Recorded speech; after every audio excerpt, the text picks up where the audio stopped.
Halo, selamat malam teman-teman, kawan-kawan yang ikut hadir di diskusi ini. Selamat datang di acara Bincang Gernas Tastaka. Jadi bagi yang belum tahu, saya akan sedikit menjelaskan.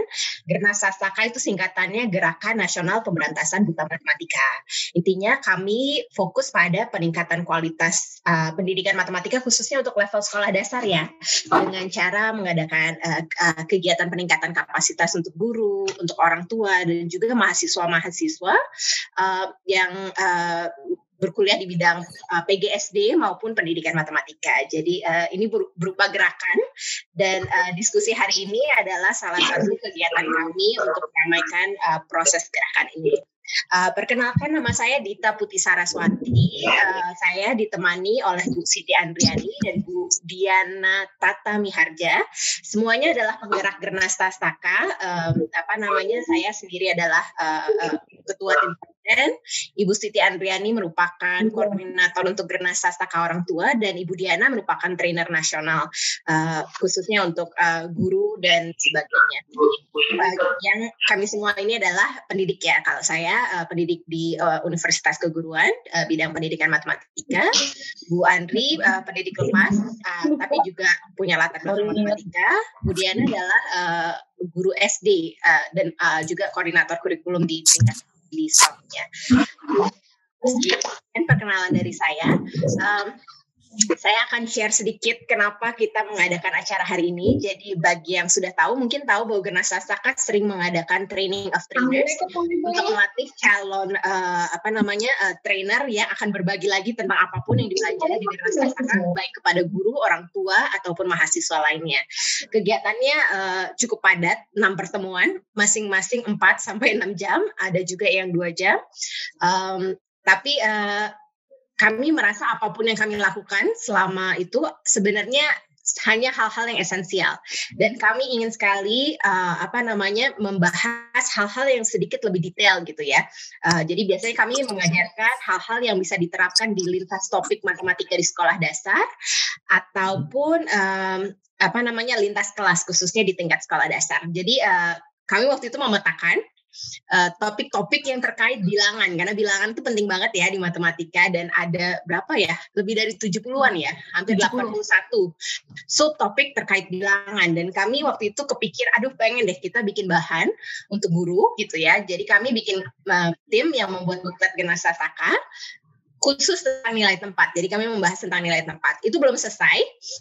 Jadi kami kepikir, kita mau bikin diskusi biar kita juga menghidupkan kegiatan. Tapi gimana kalau sekalian mendorong teman-teman yang ada di tim bukletnya Gernas Tastaka yang sedang membuat buklet tentang nilai tempat ini juga dapat umpan balik gitu. Jadi topiknya ini kurang lebih sedikit itu gambarannya.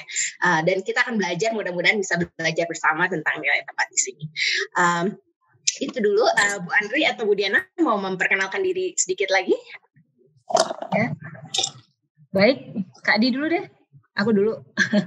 Baik teman-teman, selamat malam. Assalamualaikum semuanya. Saya Ibu Siti Andriani, biasanya dipanggil Ibu Andri. Jadi di Gernas Tastaka ini juga memang ikut bantu-bantu relawan karena punya keinginan agar pendidikan matematika di Indonesia ini maju. Ya, jadi saya bantu-bantu di mengkoordinir bersama Kak Dona orang tua ya, Gernas Tastaka orang tua. Itu aja sih. Halo, Halo, selamat malam semuanya. Nama saya Diana. Saya sudah beberapa tahun ini menjabat sebagai koordinator Math HOD, Math Head of Department di Sekolah Seci yang di Pantai Indah Kapuk. Tapi saya sendiri terus-menerus mengajar, ya.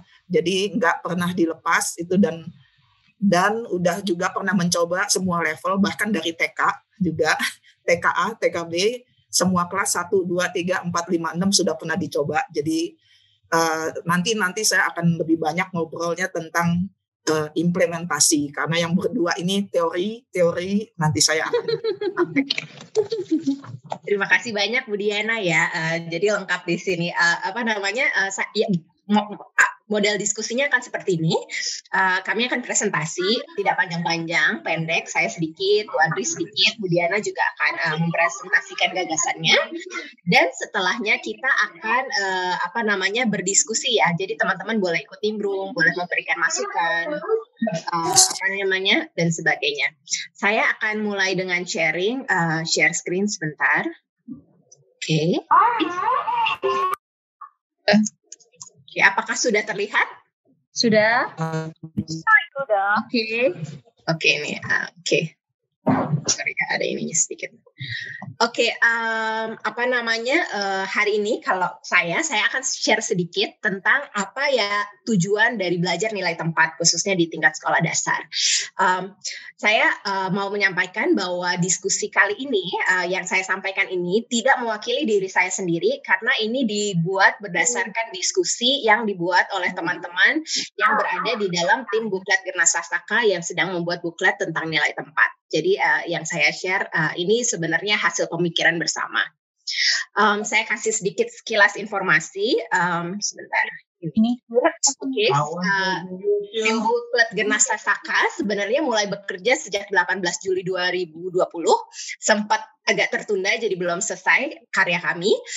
Cita-cita kami adalah menghasilkan semacam buku pegangan yang tipis seperti buklet gitu ya. Sehingga biaya cetaknya juga murah dan gampang disebar ke guru gitu ya, yang khusus membahas mengenai nilai tempat. Jadi place value kalau bahasa Inggrisnya.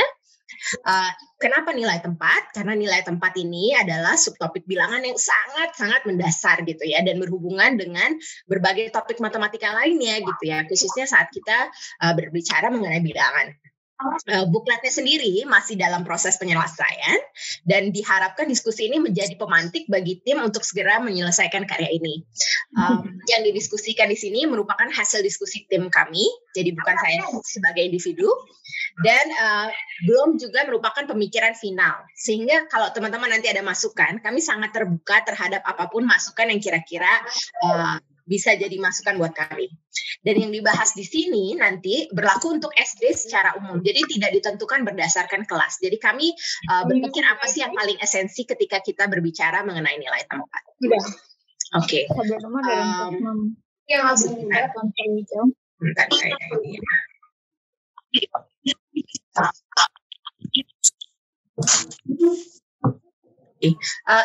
Ini di PowerPoint saya terlihat kan ya? Terlihat. Oke. Jadi waktu kami tim Buklet Gernas Sastaka mendiskusikan mengenai nilai tempat, itu kami menggunakan kerangka Understanding by Design yang dikembangkan oleh Grant and Wiggins dan J. McTighe. Jadi ketika bicara tujuan belajar nilai tempat itu bukan sekedar kayak KD-KD yang ada di dalam pelajaran, bukan seperti KD-KD saja gitu ya. Tapi kami benar-benar memikirkan nilai tempat ini tentang apa sih. Nah, kerangkanya si Wiggins dan Tighe itu seperti apa? Prosesnya backward design. Jadi yang penting menentukan tujuannya dulu, harus jelas tujuannya, lalu mendesain assessment-nya, lalu kegiatan belajar. Tim kami baru selesai sampai assessment. Oke, lalu sebentar. Nah, ketika mendesain tujuan, ini yang akan saya bahas hari ini, kami mempertimbangkan beberapa hal. Pertama, apa yang disebut transfer. Jadi transfer itu tujuan jangka panjang.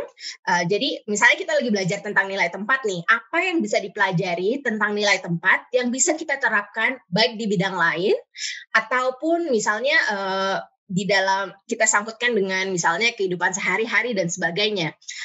Terlepas dari matematika. Jadi kadang-kadang kan kita belajar matematika, tapi tujuannya bukan hanya untuk matematika sendiri kan. Proses berpikir seperti apa yang jangka panjang gitu ya, tidak akan terlupa dan bisa kita gunakan. Kami mempertimbangkan apa yang dimaksud meaning. Jadi meaning itu apa yang siswa bisa paham apa gitu ya. Kesimpulan apa yang harusnya dibuat siswa. Cara kami menentukan meaning atau understanding ini adalah dengan memikirkan apa hal ya kalau siswa belajar tentang nilai tempat dan mereka lupa semua yang telah mereka pelajari tentang nilai tempat sebelumnya, maka apa yang perlu mereka ingat gitu ya. Jadi makanya kami mempertimbangkan ini. Jadi kalau yang lain terlupa, yang paling penting apa yang harus ingat terus gitu. Lalu kami mempertimbangkan apa yang disebut essential questions. Essential questions ini biasanya berhubungan dengan meaning, berupa pertanyaan-pertanyaan yang akan membuat siswa berpikir secara kritis mengenai nilai tempat dalam topik ini gitu ya. Baru kita berbicara tentang knowledge atau fakta-fakta apa yang perlu diketahui siswa maupun keterampilan-keterampilan apa yang perlu dikuasai siswa. Yang paling susah itu menentukan 3 yang atas dan 2 bawah ini sih sebenarnya nggak terlalu sulit gitu ya kalau menurut kami dari sini. Nah ini transfer ya. Jadi kalau kita belajar nilai tempat, apa sih hal yang paling penting dikuasai oleh siswa ya? Tidak terlepas bukan hanya matematikanya, tapi proses berpikir apa yang akan digunakan lintas topik gitu. Lintas topik, lintas bidang. Dan menurut saya ketika kita belajar tentang nilai tempat, kita akan belajar tentang kemampuan untuk mengelompokkan sesuatu dan berpikir secara sistematis. Dan ternyata Bu Andri nanti mungkin akan menjelaskan bahwa ketika belajar tentang nilai tempat, itu sebenarnya anak belajar bahwa kita menggunakan sistem bilangan desimal atau dikenal dengan sistem bilangan Hindu-Arab gitu ya. Dan nilai tempat itu sangat membantu sangat efisien gitu ya dibandingkan beberapa sistem bilangan lainnya gitu. Jadi dan itu munculnya dari mana? Dari kemampuan mengelompokkan sesuatu dan berpikir secara sistematis. Ini pemahaman yang kira-kira perlu dipahami oleh siswa ketika belajar tentang nilai tempat. Pertama adalah mereka harus tahu bahwa sistem bilangan Hindu-Arab atau desimal yang kita gunakan sekarang ini, yang 0, 1, 2, 3, 4, 5, 6, 7, 8, 9, merupakan sistem bilangan yang menggunakan nilai tempat yang sebenarnya merupakan sistem bilangan yang sangat sederhana dan efisien. Kedua, pada sistem bilangan Hindu-Arab atau desimal, kenapa disebut nilai tempat ya? Posisi angka pada bilangan menentukan nilainya. Jadi mungkin teman-teman ingat ada perbedaan antara angka dan bilangan ya. Angka itu bahasa Inggrisnya digits ya. Jadi 0, 1, 2, 3, 4, 5, 6, 7, 8, 9 itu digits. Bilangan itu mempunyai makna ya. Angka-angka itu kan simbol, disusun sedemikian rupa sehingga ketika disusun angka-angka tersebut ada makna. Misalnya 12 adalah sebuah bilangan dengan 2 angka. Angkanya ya 1 dan 2 gitu ya. Seperti itu. Nah, hal lain yang perlu diketahui oleh siswa ketika belajar nilai tempat adalah bahwa sekelompok benda atau kumpulan benda bisa dianggap sebuah entitas tunggal. Jadi misalnya kita menghitung bisa satu-satu kan. 1, 2, 3, 4, 5, 6, 7, 8, 9, 10 dan seterusnya gitu kan. Tapi kalau kita punya sekelompok gitu ya, misalnya 10 buah, terus ada 10 buah lagi, ada 10 buah, ada 3 gitu ya. Kita bisa menghitungkan ya bukan selalu 1, 2 sampai terusnya sampai 30, tetapi kita bisa menghitungnya 10-nya ada 1, 10-nya ada 2, 10-nya ada 3 gitu ya. Jadi ada 30. Jadi satu kumpulan benda bisa dianggap sebagai satu entitas tunggal. Nah, yang juga mesti diketahui adalah sebuah bilangan bisa direpresentasikan dengan cara yang berbeda-beda. 15 misalnya bisa dituliskan sebagai 10 dan 5. Bisa juga dengan cara lain ya, misalnya 5 tambah 5 tambah 5 itu sebenarnya mewakili 15 juga gitu ya. Juga menggunakan perkalian gitu ya. 32 adalah 3 kali 10 ditambah 2 kali 1 gitu. Itu boleh. Jadi itu berhubungan dengan nilai tempat. Lalu operasi bilangan berhubungan erat dengan gagasan mengenai nilai tempat. Jadi ketika belajar operasi bilangan, penjumlahan, perkalian, pembagian, dan bahkan berbagai manipulasi lainnya, nilai tempat itu sangat-sangat penting. Jadi kalau ada hal yang perlu diingat ketika anak belajar nilai tempat, itu sebenarnya ke 5 hal ini. Yang lain terlupakan tidak apa-apa gitu. Tapi yang ini harus ingat gitu ya, kurang lebih seperti itu. Harus berkesan gitu ya. Tentu saja desain pembelajarannya harus berkesan sehingga mereka bisa ingat ini semua. Lalu apa sih pertanyaan-pertanyaan yang perlu kita ajukan, tidaknya ke diri kita sendiri yang mengajar, ataupun kalau kita diskusikan dengan anak-anak juga tidak apa-apa, yang sangat esensial, filosofis terkait nilai tempat. Pertama, kenapa sih kita menggunakan sistem bilangan Hindu-Arab gitu? Nanti diterangkan lebih lanjut sama Ibu Andri gitu kan. Lalu apa pentingnya sih mengelompokkan bilangan? Emang penting gitu. Kenapa bilangan perlu direpresentasikan dengan cara yang berbeda-beda gitu. Lalu bagaimana nilai tempat bisa membantu kita dalam membandingkan bilangan ataupun melakukan operasi hitung bilangan ya. Mohon maaf kalau ada salah-salah ketik ini ya kurang lebih. Oke. Nah, baru habis itu kita berbicara tentang pengetahuan-pengetahuan yang perlu diketahui ketika anak belajar tentang nilai tempat. Jadi sebuah angka adalah simbol yang tadi saya sebutkan perbedaan angka dan bilangan ya. Kalau sistem desimal kita punya 10 angka yang berbeda. Kita juga tahu bahwa 1 puluhan misalnya sama dengan 10 satuan, 1 ratusan sama dengan 10 puluhan, 1 ratusan sama dengan 100 ratusan, dan sebagainya gitu. Jadi itu, lalu bilangan menyatakan banyaknya benda atau kumpulan benda yang mengarah ke satuan gitu ya. Jadi himpunan yang terdiri dari 10 benda dan setiap 10 kalinya bisa dianggap sebagai sebuah entitas tunggal yang tadi saya ceritakan itu ya. Terus nilai tempat tuh nilai tempat ibarat tempatnya bilangan gitu ya. Jadi nanti kayak kotak kecil hanya bisa diisi oleh 1 angka saja. Di tempat itu nggak bisa lebih dari 1 angka gitu nilai tempat itu. Lalu ada bilangan tuh terdiri dari beberapa angka dan setiap kali geser ke kanan posisinya nilainya tuh 10 kalinya angka yang di sebelah kirinya gitu. Bukan itu maksudnya. Jadi kalau 13 gitu, 11 gitu ya. 11 yang di paling kiri kan nilainya, yang paling kiri kan nilainya 10 gitu ya. Yang satu lagi nilainya 1. Kalau 111 gitu kan, yang paling kiri nilainya itu 100, yang tengah 10, terus yang kanannya, yang kanannya nilainya 1 gitu ya. Terus mereka juga perlu belajar fungsi titik dan koma pada bilangan. Makanya ketika kita bicara nilai tempat, itu kan nggak cuma nilai tempat pada bilangan cacah ya, tapi juga nilai tempat ketika kita berbicara pecahan atau desimal juga jadi penting kan, ada juga nilai tempatnya. Terus udah gitu bilangan bisa direpresentasikan dengan cara yang berbeda, namun nilainya tetap sama ya, 20 tambah 3 gitu kan, bisa kita tuliskan sebagai 10 tambah 10 tambah 3 gitu, dan cara-cara lainnya. Dan tanda desimal merupakan pembatas antara bilangan cacah dengan bilangan yang merepresentasikan bagian dari keseluruhan atau parts of wholes, atau sejenis pecahan juga gitu ya, kurang lebih. Ini keterampilannya, mereka harus bisa berhitung secara urut, baik loncat 1, loncat 10, loncat 100, harus bisa mengelompokkan bilangan, harus bisa merepresentasikan bilangan dengan berbagai cara, dan ini bukan hanya secara abstrak ya, tadi saya memberikan contoh-contohnya yang abstrak, tapi juga menggunakan benda yang konkret, menggunakan gambar gitu ya, dan membentuk bilangan yang sama dari bilangan-bilangan yang berbeda. Anak harus bisa menentukan nilai tempat bilangan baik pada bilangan cacah maupun desimal ya. Nanti kalau di kelas lebih tinggi udah mulai ke arah desimal.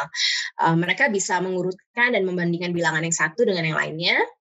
Mengkomunikasikan penalarannya tentang nilai tempat baik secara lisan maupun tertulis, melakukan operasi bilangan dengan didasari pemahaman tentang nilai tempat. Jadi mungkin teman-teman ada yang ingat ya, misalnya di sekolah mungkin pernah belajar 27 tambah 6 gitu kan, terus udah gitunya 7 tambah 6 berapa gitu kan, 13, simpen satu di atas, satu tuh satu apa gitu.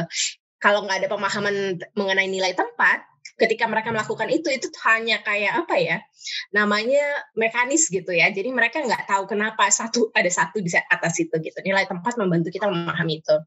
Lalu memiliki pola bilangan, menemukan pola bilangan pada sistem bilangan Hindu-Arab. Jadi menemukan pola, lalu memecahkan masalah baik sehari-hari maupun matematis yang terkait dengan nilai tempat. Jadi menariknya kami diskusi ini cukup lama, beberapa bulan, dan ternyata kami menyadari bahkan keterampilan yang sesederhana nilai tempat saja itu banyak hal yang perlu kita pikirkan gitu ya ternyata. Jadi itu sih kesimpulannya, tapi bukan berarti tidak mungkin, dan kami senang bisa di sini untuk mendiskusikan ini bersama.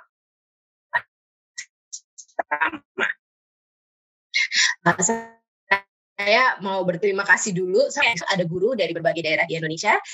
Mudah-mudahan kita bisa segera menyelesaikan ini. Terima kasih teman-teman. Cukup singkat nggak? Silakan dilanjutkan Ibu Andri. Baik, langsung saja ya biar ngebutnya jatahnya 10 menit ya. Oke, saya langsung aja. Ini kita bicara nilai tempat. Menarik sekali ya. Sebentar, slide-nya masih ketutup.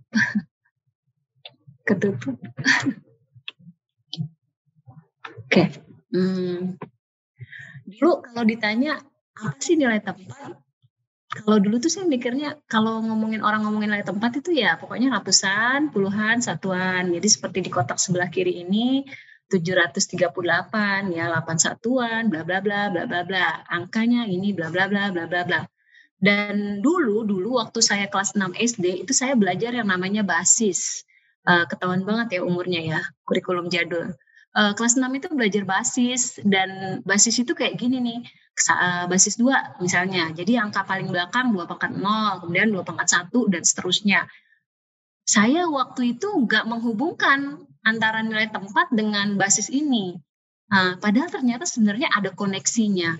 Dan ketika kita mengetahui koneksi ini, akhirnya terbuka semua pemahaman-pemahaman yang selama ini terpecah-pecah. Jadi kayak kepingan puzzle akhirnya jadi nyatu ketika akhirnya belajar kembali tentang nilai tempat. Jadi sebenarnya ada koneksi nih, kalau teman-teman dulu pernah belajar basis dengan nilai tempat tuh ada koneksi banget. Dan idenya itu nggak abstrak kayak begini.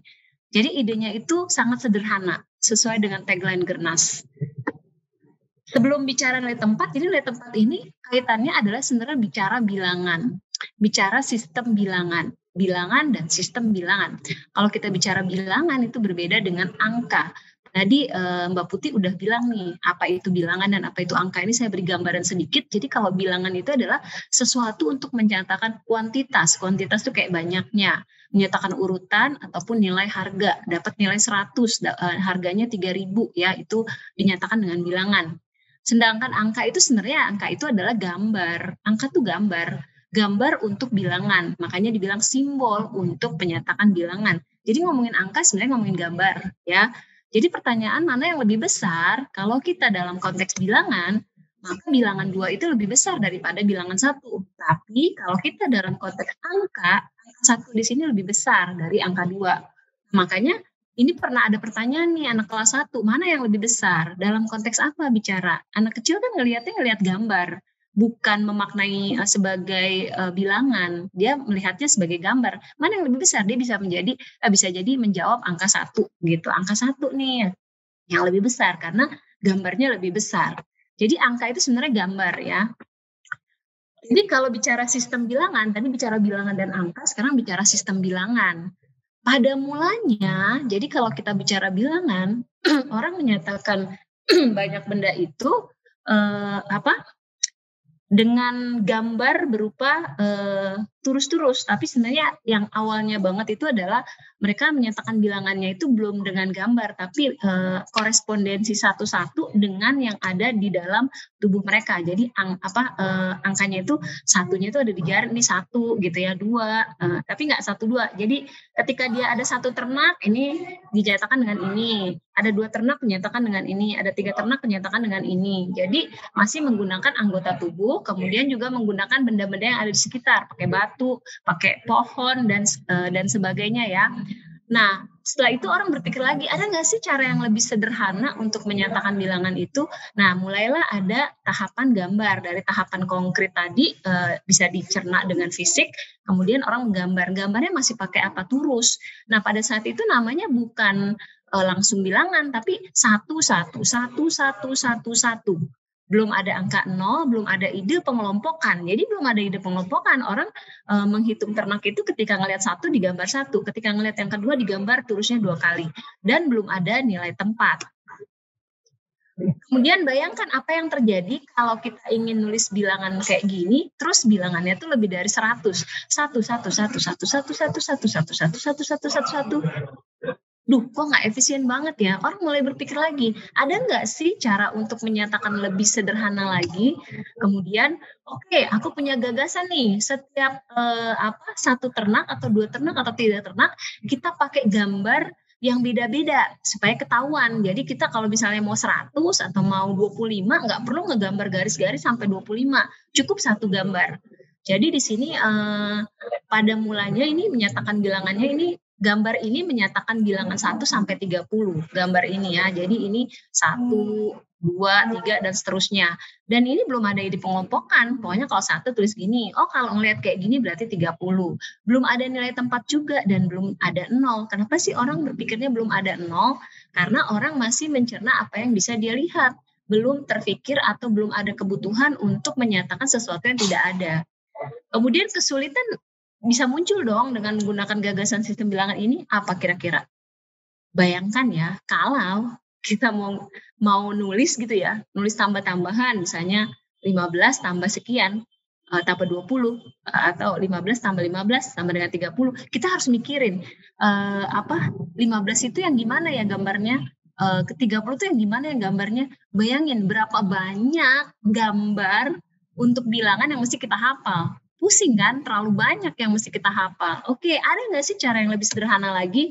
Nah, ini pernah ada sejarahnya di Mesir ini. Oke, kita pakai pengelompokan. Jadi Mesir ini termasuk yang canggih juga dalam segi matematika ya, matematika praktis ya. Dia canggih, dia kan nggak terlalu filosofis dibanding Yunani. Nah, dia praktis nih. Kita kelompokin aja. Jadi kalau 10 nggak harus kita bikin tulis 10, cukup sampai 9. Ketika 10 diganti dengan bentuk baru. Kemudian 10, 20, 30, 90, ketika 100 kita nggak usah nulis 100 gambar, tapi kita tulis dengan bentuk baru. Tapi pada saat itu dia belum ada nilai tempat dan belum ada 0, tapi ide pengelompokan udah ada. Jadi pertama kali bicara sistem bilangan, ide pengelompokan dulu nih mereka berpikir. Setelah itu, tapi kalau misalnya mau nulis 9.999 itu kayaknya cukup merepotkan juga kalau kita harus menuliskan bilangan yang begitu banyak ya. 9.000 berarti kita harus menjejer ini sampai 9 kali. Kemudian kita menjejer 900, ini sampai 9 kali, ini sampai 9 kali, ini sampai 9 kali. Dikatakan belum ada nilai tempat, urutannya tuh bisa kemana aja, artinya bisa dari sini mau ke sini, mau atas bawah, bebas ya. Yang penting ada simbol itu menyatakan masing-masing nih misalnya 10, 100 gitu ya, atau 1. Jadi ada nggak ya cara yang lebih sederhana lagi? Terus di belahan dunia yang lain ini ada nih ide, kita pakai huruf aja yuk gitu kan ibaratnya. Kita pakai huruf aja yuk untuk nyatain bilangan. Wah lumayan nih, untuk sampai 100 itu kita nggak perlu ngapal banyak gambar. Terus kita nggak perlu nulis sampai panjang-panjang kayak yang Mesir punya. Kayaknya ini cukup menjanjikan ya. Untuk 100 aja kita cuma butuh simbol atau gambar I, V, X, L, C gitu. Tapi di sini ternyata di sistem Romawi ini nggak ada ide pengelompokan. Tapi dia mulai ada sedikit nih, ada ide sedikit posisi. Kenapa?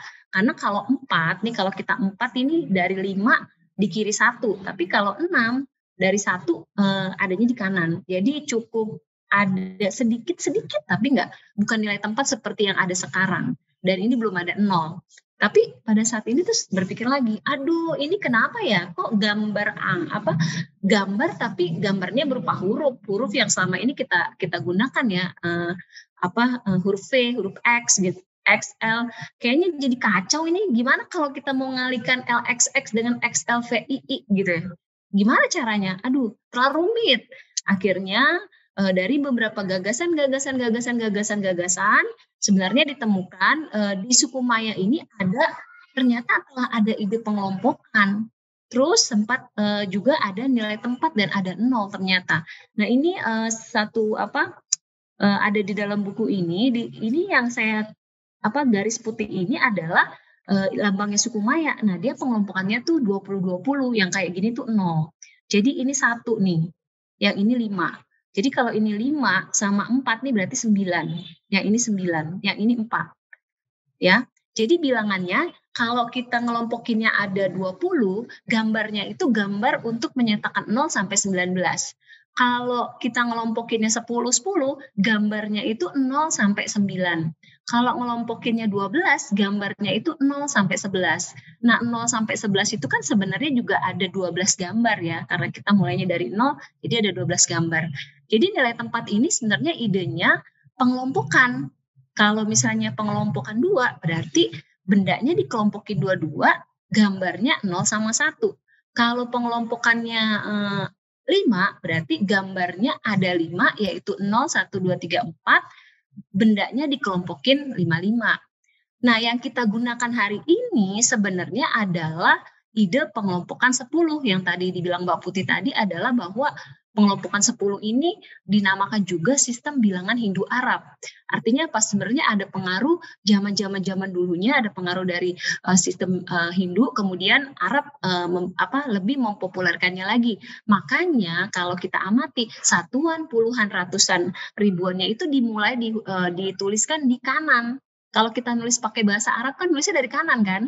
Misalnya gitu. Makanya bilangan kita ini satuannya itu ditulisnya dari kanan ke kiri, bukan dari kiri ke kanan, karena ada pengaruh dari Arab. Jadi makanya bilangan desimal, desi itu menyatakan 10. Jadi bilangan desimal itu adalah ide menulis bilangan dengan pengelompokan 10.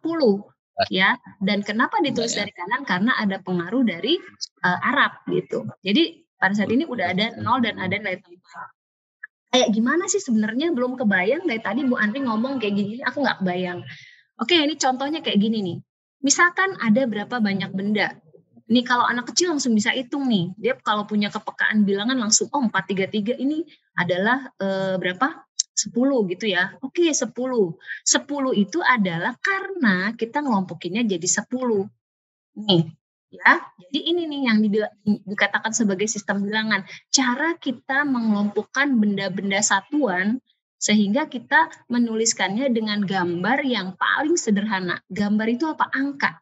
Kalau kita lihat dari sebelum-sebelumnya, angka itu nggak sederhana. Sistemnya itu nggak sederhana. Nah, dengan sistem bilangan ini, dengan sistem bilangan nilai tempat ini canggih. Ini tadi benda tadi ya, yang 10. Kita kenalnya sebagai pengelompokan 10, berarti yang tadinya satuan di sini ada 10 biji gitu. Kita kelompokkan jadi satu kelompok, maka adalah satu kelompok puluhan dan 0 satuan. Nah, ini 0 nih. Kemudian kalau kita kelompokinnya 77, maka yang 7 ini jadi satu kelompok, kemudian satuannya jadi 3. Jadi kita tulis 1, 3. Kemudian kalau pengelompokan 5, kita kelompokin 55, kita dapat 2 kelompok, tapi satuannya udah nggak ada. Makanya kita nyatakan sebagai 20. Nah, ide inilah yang sebenarnya harus ditangkap anak, bahwa ketika kita menulis bilangan, kita itu sedang mengelompokkan sesuatu. Dan ketika kita sudah mengelompokkan, kita menuliskan gambarnya atau angkanya itu pada tempat-tempat tertentu. Setiap tempat tadi seperti Mbak Putih bilang, diisi hanya satu angka, diisi hanya satu gambar. Jadi ketika dikelompokkan ada 5, bilangannya 0 sampai 4, maka 5 kelompok ini pindah ke tempat baru gitu. Oke, lebih detailnya lagi, kalau kita mau belajar nilai tempat itu harus beraktivitas. Nggak bisa cuma dibayangin di otak, karena nanti jatuhnya abstrak lagi. Padahal ini adalah idenya sederhana, tapi canggih. Kan sesuatu yang sederhana dan canggih itu sangat kita sukai kan. Jadi kita bisa pakai benda-benda konkret, kemudian kita bisa pakai untuk nulisnya, bisa kita hapus pakai alat tulis pensil, kemudian kita bikin kertas kotak-kotak, ini boleh 3, boleh 4, karena kalau misalnya pengelompokannya udah sesuai 7, kita butuh tempat baru gitu, makanya ada tempat, ada nilainya.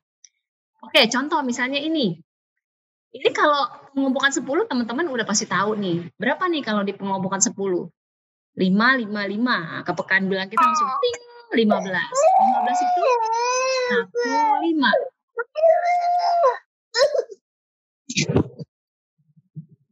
15 itu 1, 5. Ya. 1, 5. Kenapa 1, 5 ditulisnya? Ini yang harus disadari. Kadang-kadang kita menulis bilangan tapi tidak menyadari gagasan yang terjadi di situ. 1, 5. Kita kelompokkan 1. Ya, satunya 10. Kenapa? Ada satu kelompok 10. Ya. Kemudian satuannya tersisa 5, makanya kita menulis 1, 5. Sekarang kalau pengelompokannya 55, gimana kira-kira? Pengelompokannya 55 nih. Oh, kalau kita kelompokin 5, 5, 5, satuannya nggak ada sisa. Berarti berapa? 0. Terus kita dapat 3 kelompok 5, maka kita susun sebagai 3, 0. Ini yang harus disadari betul. Kemudian kalau pengelompokan 4 gimana? 4 nih berarti. Berarti di satuannya ada sisa nih. Oh, satunya itu ya, saya dapat 3 kelompok 4. Jadi 4, 4, yang udah 4 itu kita pindah tempat. Nanti kalau yang 3 ini ada 4 lagi di posisi itu, ada 4 lagi, pindah tempat lagi. Setiap ada 4 nggak boleh, dia harus pindah. Setiap ada 4 nggak boleh, dia harus pindah. Setiap ada 4 nggak boleh, dia harus pindah. Sebenarnya itu yang terjadi pada bilangan yang kita gunakan sekarang, tapi banyak yang belum menyadari ke situ, jadi nggak ada koneksi. Itu yang sepertinya bisa ngerjain soal tapi nggak ada koneksi. Nah ini contohnya pengelompokan 2. Kok bisa kayak gini, 1, 1, 1, 1? Oke, prosesnya kayak gini. Kita lihat ya. Pertama, kalau kita ini ada 1, 1, 1 ini, kita kelompokin 2, 2. Maka kita punya 7 kelompok 2 dan 1 satuan. Ya, kita punya 7 kelompok. Ini kan pengelompokan 2, nggak boleh nih kalau lebih dari 2. Oke, berarti kita kelompokin lagi. Kita dapat 3 kelompok empatan. Kenapa ini jadi 4? Karena tadi yang masing-masing 2 ini, yang ini kita kelompokkan jadi 1. Jadi ini 1, 2, 3. Maka kita punya 3 kelompok baru nih, ya. Ternyata masih ada 3 nih. Gimana caranya nih? Yang 2-nya kita pindahin lagi karena pengelompokan 2 nggak boleh ada 2 gitu ya. Jadi ini pindah lagi. Tuh ya, ternyata kita dapat yang ini jadi 1 kelompok sehingga dapat 1. Di sini tersisa 1 kelompok, di sini tersisa 1 kelompok, di sini tersisa 1 kelompok. Nah, di sini kelihatan harus disadari betul bahwa setiap digit dalam posisi yang berbeda itu punya nilai yang berbeda yang dibawa. Apa nilai yang berbeda itu? Nah, ini lihat nih. Yang ini kelompoknya cuma 1 biji. Yang sebelahnya kelompoknya 2 biji. Yang sebelahnya kelompoknya 4 biji, yang sebelahnya kelompoknya 8 biji. Kalau nanti udah bisa idenya seperti ini, baru bisa ditarik yang pertama kali saya bilang basis. 2 pangkat 0, 2 pangkat 1, baru tarik ke situ. Tapi sebenarnya harusnya idenya dulu nih, gagasan pengelompokannya dulu nih sama nilainya, baru kita bisa tarik ke arah abstrak. Saya pun baru menyadari ketika saya belajar lagi. Karena waktu dulu zaman SD, belajar basis, belajar nilai tempat, padahal ternyata ada hubungannya, gagasannya itu sama gitu. Memang dia juga. Ya, contoh aja, nanti kalau misalnya teman-teman mau nyobain berapa, kira-kira ini kalau di kelompokin 10 berapa ya, kalau kelompokin 8 berapa ya, nanti tahun bisa coba, nanti PPT-nya saya share ya di grup kalau nanti ini udah selesai. Ya, nanti teman-teman bisa nyoba masing-masing.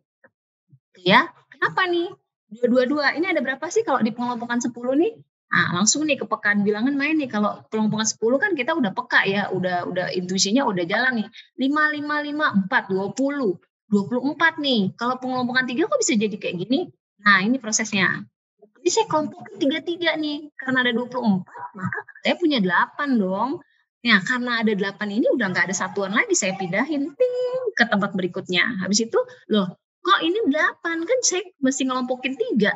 Nah, yang 3-nya ini dipindahin lagi. Nih, yang ininya harus dipindahin lagi. Kalau saya pindahin tuh, saya pindahin lagi. Udah semuanya nggak ada yang 3 kelompok ya. Berarti 2, 2, 0. Seperti itu. Nah, nanti teman-teman bisa coba sendiri. Ini nanti hasilnya kayak gini ya.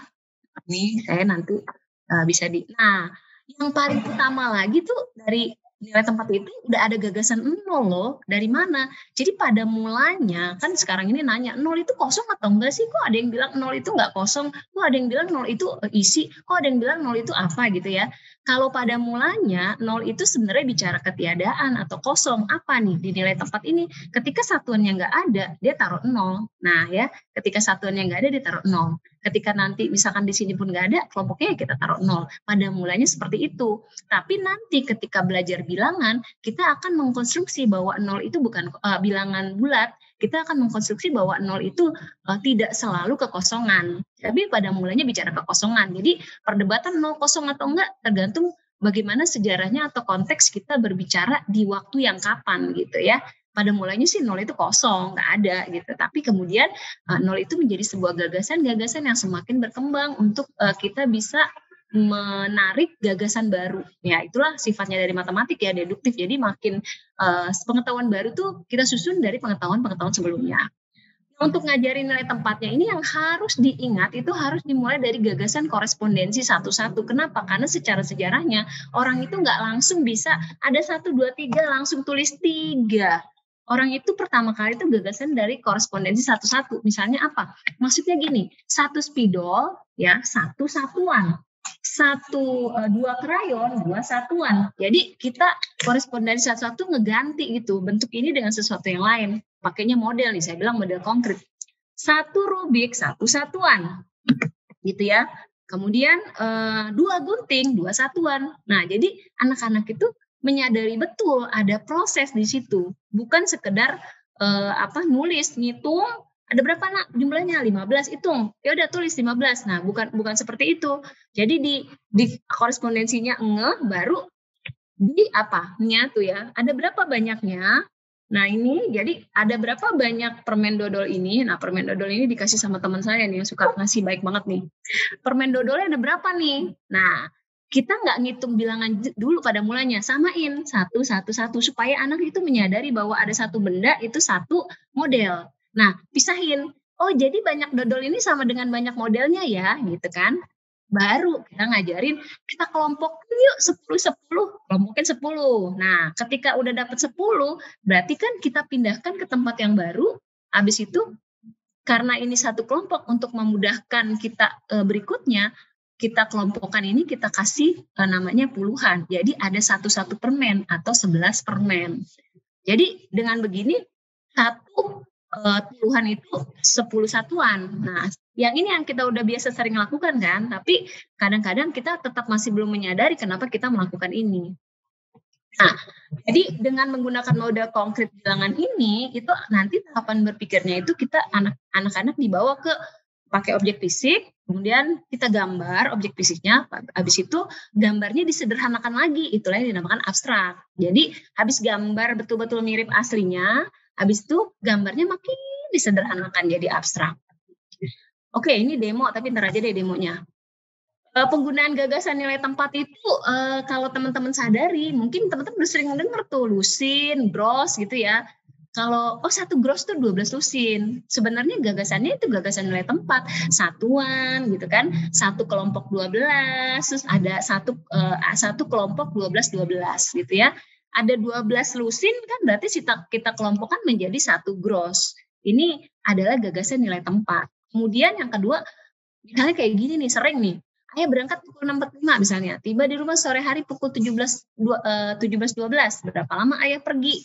Nah, sebenarnya kita kalau misalnya sederhana, kalau anak kelas 2 berangkat jam 2, pulangnya jam 5 misalnya. Berarti berapa lama? 5 kurang 2. Oh, berarti idenya dikurang nih, 17.12 dikurang 6.45. Nah, terus 12 dikurang 45 kan nggak bisa. Gimana dong? Minjem. Minjem itu artinya apa? Nuker. Dan jam ini adalah produk atau gagasan dari pengelompokan 60 ya. Jadi kita tuker nih. Kenapa satunya tuker jadi 60? Karena ini gagasan 60, pengelompokan 60. Jadi kalau kita belajar nilai tempat, setiap gagasan pengelompokan gitu, kita bisa tahu walaupun namanya beda-beda, ada jam, ada lusin, kita tahu gitu ya. Dan nanti di ituan yang lebih tinggi lagi juga kita akan belajar terus, akan selalu digunakan terus nilai tempat.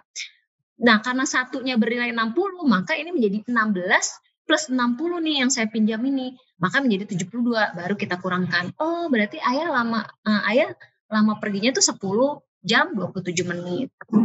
Nah, yang paling banyak dipakai gagasan nilai tempat ini adalah di bidang komputer ya, dari mulai biner. Kenapa biner? 0 menyatakan listrik nggak ada arus, 1 menyatakan ada arus, makanya 01. Dari 01 itu dibangun sebuah gerbang logika agar bisa bekerja seperti kecanggihan hari ini. Itu semuanya berawal dari ide sederhana nilai tempat 01. Bayangkan kalau nggak ada ide kayak gitu, nggak akan terjadi kecanggihan teknologi seperti sekarang. Nah, ini salah satunya adalah binary coded hexadesimal. Hexa itu 10, desimal itu 6. Jadi 16. Artinya apa? Bilangan yang digunakan, angka yang digunakan itu ada 16. Dari 0 sampai 9 itu 10, dari A sampai F itu 6, jadi 16. Nah, kodenya dia tuh dikodekan dibalik ke biner. Jadi ini ada 2 kode yang digunakan, gagasan pengelompokan 16 dan juga gagasan pengelompokan 2. Kenapa? Karena kalau diterjemahkan ke dalam bahasa mesinnya cuma ngerti mati hidup. Jadi pasti mesin itu dalam-dalamnya itu menggunakan sistem biner, dan ini digunakan untuk membuat semacam pengkodean di dalam komputer agar bisa melakukan kecanggihan-kecanggihan yang seperti sekarang ini. Jadi dengan belajar nilai tempat ini, gagasannya kita itu sebenarnya membuka wawasan untuk memiliki kecanggihan-kecanggihan yang kecanggihan yang kita terima hari ini. Padahal gagasannya sederhana. Ngapain sih kita ngitung tuh cuma dikelompok-kelompokin, habis itu ditulis. Nah, bayangkan kalau misalnya kayak sebelumnya nggak pernah ada gagasan ini. Apa yang terjadi hari ini? Betapa repotnya kita. Demikian dari saya, terima kasih. Saya kembalikan kepada Mbak Putih. Terima kasih. Terima kasih banyak Bu Andri, memperkaya ya wawasannya ya. Jadi wow, sistem komputer itu kan 0 sampai 9 ABCD ini dipakai di komputer ya Bu Andri ya. Iya. Jadi nanti kalau ada yang bilang pengelompokan 3-3 gitu, artinya kan angka yang dipakai biasanya cuma sampai ya betul 012 gitu ya. Kalau pokoknya 44 0123 gitu. Oke, terima kasih Ibu Andri. Jadi ternyata nilai tempat tuh maknanya berhubungan sama banyak hal. Sekarang kita akan berbicara tentang praktek di lapangan ya Bu Diana. Silakan Ibu Diana. Ya, terima kasih. Sebelum kita mulai, kalau saya boleh tanya, bapak-bapak, ada bapak-bapak nggak ya? Atau ibu-ibu, ada yang guru, ada yang bukan guru, ya. Boleh saya tanya, bagaimana sih kalau misalnya yang guru, bagaimana bapak dan ibu guru mengajarkan nilai tempat di sekolahnya? Tapi kalau yang bukan guru, ya bisa mikir dulu saya belajar nilai tempat seperti apa. Ya, jawabannya boleh tulis di chat. Ya, saya tunggu sekitar 2 menit untuk mikir-mikir dulu saya belajarnya gimana ya. Atau sekarang ini saya sebagai guru saya mengajarnya seperti apa. Ya, boleh langsung kalau yang udah langsung ingat boleh langsung ditulis di chat. Nanti saya akan bacakan beberapanya. Oke.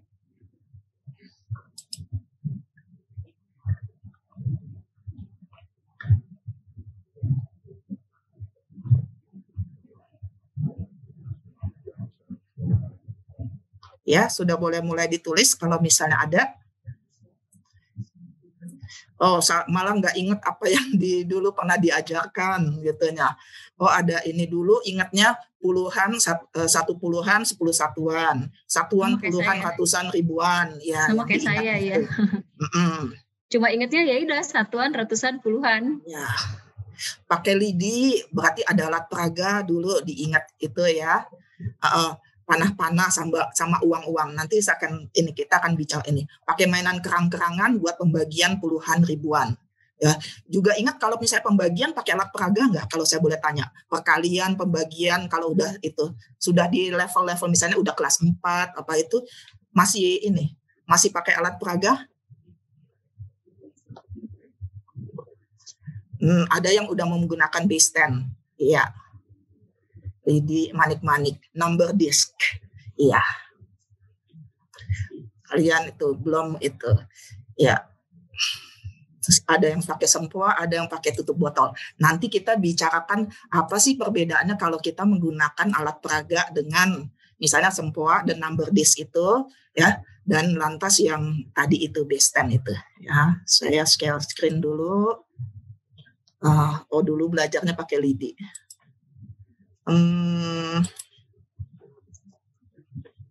Oke.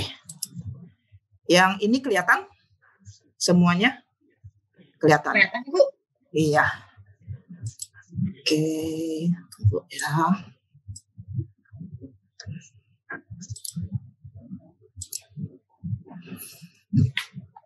Yang memang biasanya kita langsung ingat yaitu ada satuan, ya, ada puluhan, ratusan, lalu berlanjut ke ribuan juga. Nanti kalau udah kelas-kelas tinggi ada lagi nanti desimal dan ya sampai kelanjutan. Sebenarnya kita tuh belajar bilangan dari mulai TK sampai SMA, universitas, bahkan kehidupan sehari-hari masih dipakai.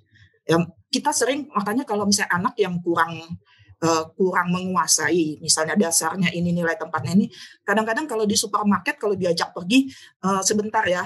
Saya ngitungnya itu belanjaan saya, terus dia mungkin mesti ngitung dulu, ya. Mungkin karena dia tidak dibiasakan kayak visualisasinya ini, ya. Untuk di tingkat SD, karena kita baliknya ke tingkat SD, ya. Alat peraga konkretnya yang bisa kita gunakan ini, yang tadi yang disebut itu base 10, ya, yang berbasis 10. Ya, ini puluhan, ini ratusan. Lalu yang ini satuan, ada juga yang ini ribuan. Kalau yang ini direkomendasikan karena anak itu memang bisa lihat perbandingannya. Kalau misalnya kayak satu satuan ini, ya, kalau diajarkan dengan yang puluhan ini bisa ada berapa? Anak tuh bisa lihat langsung. Ya.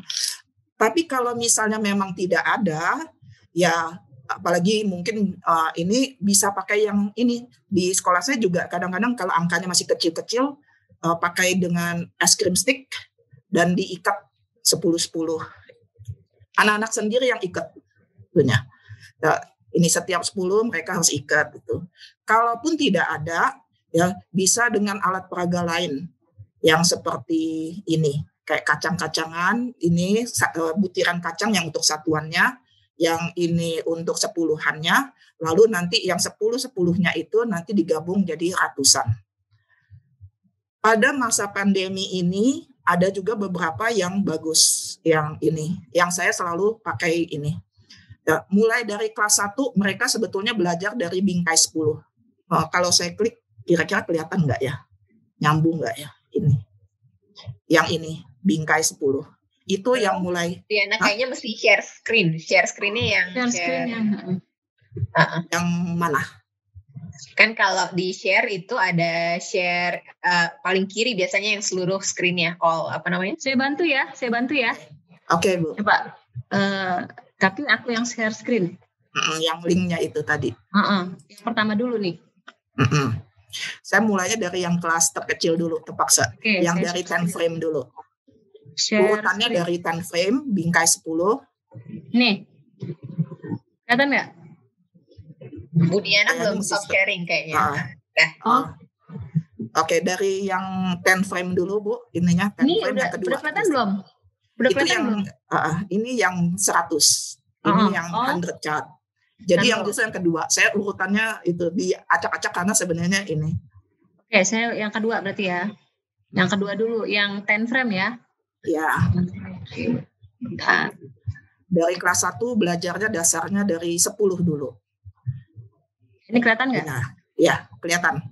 Terima kasih Bu Andri. Ya, sama-sama. Ya, di 10 frame ini mereka itu juga ada susunannya. Kenapa ini 5 di atas, 5 di bawah?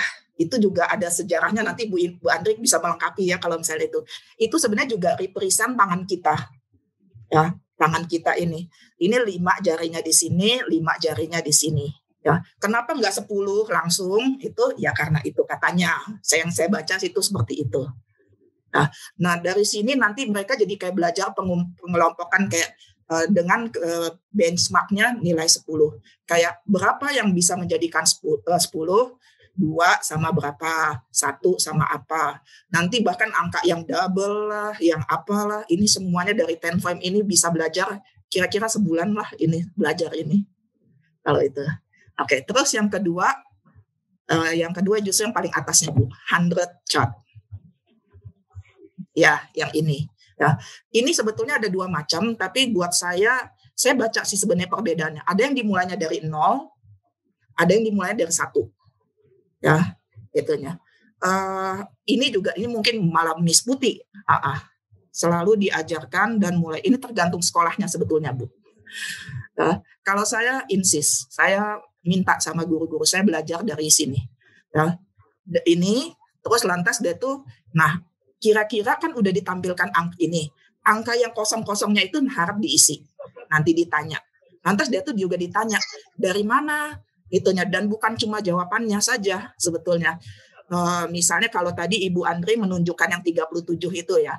Lalu ditanya, kalau yang di sebelah kirinya angkanya berapa? Ya. Terus ditanya lagi, yang di sebelah kanan berapa? Terus yang di atasnya berapa? Di atasnya 37-nya tadi. Di bawahnya berapa? Nah, dan itu selalu pertanyaannya itu. Yang tadi yang dibilang sama Ibu Putih, essential question-nya itu kalau di kelas itu gurunya sebenarnya nggak bosan-bosannya nanya. Nggak dibiarin aja ngajar, lantas dia tuh gurunya memang harus selalu bertanya. Dan pertanyaannya kalau bisa memang disiapkan. Kirinya apa, dan terus kenapa, dari mana kamu tahu? Jadi bukan hanya jawabannya saja, bebas, ya ini bebas diakses.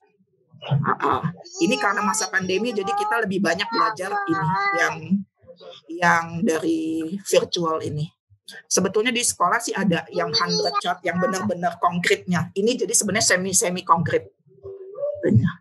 Oke, Bu Andri, terus yang ketiga, jadi nanti tinggal explore aja dan jangan lupa selalu ditanyakan. Kalau anak jawab misalnya, di sebelah 36 itu 37, dari mana kamu tahu? Dan nanti dengarkan saja ceritanya dia apa. Yang ketiga, linknya, yang ini bedanya sama yang ini, ya. Ini biasanya kita pakainya memang yang number list ini untuk yang kayak upper primary, untuk kelas yang sudah agak besar. Ya, karena kalau di sini kan memang kelihatan visualnya. Kalau ini, kalau ditaruh ini satu ini ya 10. Kalau ini bahkan kalau kita itu di kelas 1 mereka sih nurut aja, ditaruh satu ini mereka bisa tahu ini ada 100. Kalau ini udah kayak udah kelas 4 sama ini karena angkanya juga udah lebih besar, pakainya ini. Ada kayak decompose numbers itunya, kelihatannya dari situ. Ya, disebutnya counters bisa, numbers disk juga bisa. Iya, jadi langsung bisa kelihatan bahwa dia tuh exchange. Yang link keempat jadinya. Ini kayaknya kalau saya nggak salah yang keempat itu yang ini tapi dalam versi virtualnya. Ya. Ini kalau misalnya juga internetnya bagus dan mungkin kan ini hanya sekolah yang mau beli alat seperti ini. Ibu-ibu yang mau mengajarkan anaknya bisa pakai yang ini. Blok 1000, blok ratusan, blok puluhan, sama yang satuan ini. Ya, jadi kalau sekolah memang sekolah terpaksa memang harus menyediakan. Tapi kalaupun enggak itu ya tadi yang kayak kacang-kacangan boleh atau yang ini. 2 yang di bawahnya itu sebenarnya sama ya. Hanya kalau untuk guru, khusus untuk guru yang maths learning itu support sharing. Jadi kita bisa bilang tunjukkan hasil pekerjaannya, misalnya kita minta 84 ya, mereka misalnya ngambil dari situ ya. Lantas dari itu mereka bisa ada klik di bawahnya support sharing, mereka bisa menunjukkan layarnya ini ke gurunya. Dan ini juga sama, kalau diklik, kalau sekarang lagi biru-biru ini mereka bisa kayak pecah sendiri nantinya. Kalau pas lagi biru itu. Yang nanti bisa ini kelihatan pecah jadi 10, terus dia tuh pecah jadi ini. Warnanya juga bisa diganti. Iya. Oke, yang berdua ini sama aja sih sebenarnya. Sama yang kayak di atas, cuma yang di 4 di atas Mathbot itu tidak support sharing. Jadi kita harus minta anak-anak present screen. Kalau yang 2 di bawah itu support share itu, jadi kita tinggal klik aja di bawah, nanti bisa share screen sendiri. Oke, terima kasih Bu Andri. Yang ini udah gantian lagi sayanya. Oke.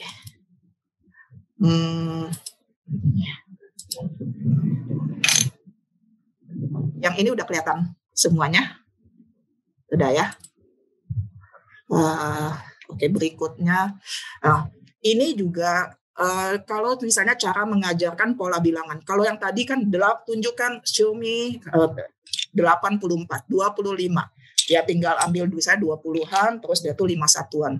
Lalu berikutnya kadang-kadang gurunya langsung abstrak aja. Langsung dikasih, langsung misalnya 11, terus 21, 31, apa bilangan berikutnya, sampai ke ratusan-ratusan. Nah, kalau misalnya yang mau menggunakan pendekatan konkret, gambar, dan abstrak, ini sebetulnya mereka tuh dikasih seperti itu. Ada 1 puluhan, ada satuan. Ya, lalu berikutnya itu, ini kalau ditanya apa sih yang berubah dari ini, ya, perubahan apa sih yang kamu lihat dari yang kotak pertama, kotak kedua, dan kotak ketiga. Ya, itu jadi adalah questioning tekniknya untuk guru. Jadi nggak langsung ujuk-ujuk langsung dikasih soal 11 atau misalnya 101, 111, 200 ya ini, tapi ada konkretnya. Ini dengan pendekatan konkret kalau mau mengajarkan pola bilangan. Ya, nanti gurunya juga bisa ganti. Yang kalau di sini kan berarti anak-anak saya sih bisa bilangnya itu puluhannya, walaupun nggak semuanya sih, terus terang aja gitu. Ya, yang puluhannya itu. Lalu nanti mungkin ditunjukkan set kedua yang satuan yang bertambah, puluhannya tetap. Ya, Atau nanti kalau saya udah belajar 3 digit, nanti misalnya ratusan yang semakin banyak, puluhannya tetap, lantas dari itu satuannya tetap. Dan itu ditanya apa yang kamu lihat yang berubah, apa yang perbedaan dari kelompok 1, yang kotak 1, kotak 2, dan kotak 3. Oke. Ini juga kalau kita mau misalnya anak itu menemukan cara lain yang selalu juga harus dilatih untuk anak-anak ini. Mereka itu tidak hanya satu cara. Ya. Ini saya coba ya. Tadi sih sebetulnya saya latihan. Semoga bisa. Oke. Misalnya kalau ada 425 dibagi 5. Ya. Kenapa ini kotaknya ada 4? Karena mereka tidak hanya satu cara. Kalau kita dulu, kita langsung yang seperti ini. Ya. Langsung ini. Ngerti nggak ngerti? Ya ini. Tapi kalau misalnya dengan ditanya cara lain itu yang seperti misalnya ini 400-an nggak bisa jadi 42 bagi 5 jadi di sini 8 kali 5 40 terus dan ini 2 ininya di sini dan seterusnya untuk pembagian bersusun ke bawah ya. Tapi kalau ini diminta cara lain gimana dengan alat peraga misalnya 400 ya mereka ada alat peraganya betulan. Ya, yang ini sebetulnya mereka bisa lihat sebetulnya yang paling gampang justru yang ini satuannya ini dulu kalau mau dibagi 5. Ya, ini dulu. Jadi nggak harus dari kayak kalau kita dulu kan selalu dibilangnya ya itu mulanya dari yang kiri gitu. Tapi kalau misalnya dengan cara lain praktek yang lainnya langsung ini sebetulnya ini dulu bisa dibagi. Terus nanti ada yang mereka yang ini bisa ditukar yang jadi puluhan-puluhannya itu lantas dibagi sampai ke 5 kelompok. Terus yang tadi yang 20-an ini juga bisa dibagi dengan satuan ditukar dulu dengan satuan-satuan. Ya. Lalu di tempat lain bisa diminta soal cerita, yang ini membuat soalnya sendiri. Ya di sini juga cara lain juga terserah. Nah, ini diagram file tuh kayak beda-beda tipis dengan diamond papernya Joe Boller itu. Ya, ini mungkin kalau misalnya kayak desimal. Apa sih definisi desimal menurut kamu, menurut kalian? Apa sih contohnya desimal itu? Apa sih yang bukan contohnya? Terus dia tuh nanti kira-kira karakteristiknya apa? Ya, jadi ini terutama untuk konsep. Ya, tapi sebetulnya bebas. Mereka nggak pernah Joe Boller atau diagram file. Ini diagram file hanya untuk konsep. Ini hanya untuk misalnya untuk mencari cara-cara lain. Sebetulnya mereka nggak pernah bilang begitu. Jadi tergantung cara aplikasinya, implementasi kita di sekolah aja. Atau kalau kita mau mengajar anak-anaknya sendiri. Ya. Dan ini waktu saya ngajar, ini bukan di sekolah Seci sebenarnya. Sebelumnya itu, karena saya harus cari-cari ada permainan. Kan tadi kan dipikirnya bahwa kita tuh kasih tahu. Guru itu ngasih tahu tentang bahwa 10 ini adalah 1. Sebenarnya ada game yang namanya Race to 100. Ya. Di situ anak-anak itu sengaja dikasih 1 balok ini. Ya. Lalu satuannya sengaja dikasihnya mungkin yang penting lebih dari 10 di bawah 20 atau pas sama 20. 15 mungkin. Ya, kita anggap aja 15. Dikasih tahu ya. Kenapa? Sorry, oke, 15 ya. Nah, lantas ada dadu dilempar. Itu yang dadu yang di situ. Yang dadunya di sini. Lalu misalnya keluar 5. Ya dia taruh 5 satuan di sini. 5. Lalu misalnya anak yang berikutnya oke, terus dadu balik lagi ke giliran dia, keluar lagi 5. Dia ambil lagi 5. Tadi 15 ya. 5 lagi itu. Saya masih diemin aja gitu. Terus dia tuh lempar lagi misalnya 6. Sekarang udah nggak cukup itu satuannya. Dan saya udah coba ini di kelas 3 dan di kelas 1. Anak-anak itu bisa ngomong sendiri. Kita tukar aja Bu sama yang panjang. Katanya ambil yang panjang itu aja. Dan itu berarti anak-anak itu menemukan sendiri. Tanpa saya harus ngajarin itu tadi. 1 puluhan sama dengan 10 satuan. Ya, terus 10 dari ini, walaupun ini sebenarnya eksplorasi juga, salah satu cara, tapi yang cara ini mudah-mudahan mereka tuh bisa ingat tanpa menghafal bahwa, oh dulu saya tuh belajar kalau waktu itu nggak cukup 10 ditukar sama yang panjang itu ya karena nggak cukup. Gitu. Terus begitu. Lalu sambil main juga sama, tetap harus ditanya. Jadi misalnya sudah 43, lantas saya interupsi sebentar. Ini berapa yang kamu punya? Ya, 43 Bu. Dari mana kamu tahu? 40-an, ini karena yang panjangnya ini 40, terus yang itunya 3. Kira-kira berapa lagi ya yang kamu perlukan? Kan kamu sekarang ini mau dapat 100. Berapa lagi yang kamu perlukan untuk dapat 100? Lantas dia tuh mungkin ada yang ini, ada yang mesti ngitung panjang 50 lagi, terus dia itu tadi 43 ya, 7-nya lagi, terus mereka tinggal lihat aja. Tapi itu dari situ kita bisa tahu strategi berpikir anak. Ya, oke. Ini game ini Race to 100. Saya bisa main dari kelas 1, kelas 2, kadang-kadang sampai kelas 3. Tapi kalau udah kelas berikutnya udah nggak terlalu ini, bukannya itu, angkanya udah terlalu besar juga sih. Nah, ini waktu di kelas 1, ya. Ini juga saya masukkan mereka di kelompok. Waktu mereka dapat misalnya 89, saya tanya lagi, selain ini kamu bisa menunjukkan lagi enggak? Kalau sendiri, rata-rata anak-anak, ini zaman sebelum pandemi ya, makanya duduknya deket-deketan. Itu. Kalau misalnya sendiri, kadang-kadang mereka suka nggak kepikiran. Ada cara lain nggak untuk menunjukkan 89.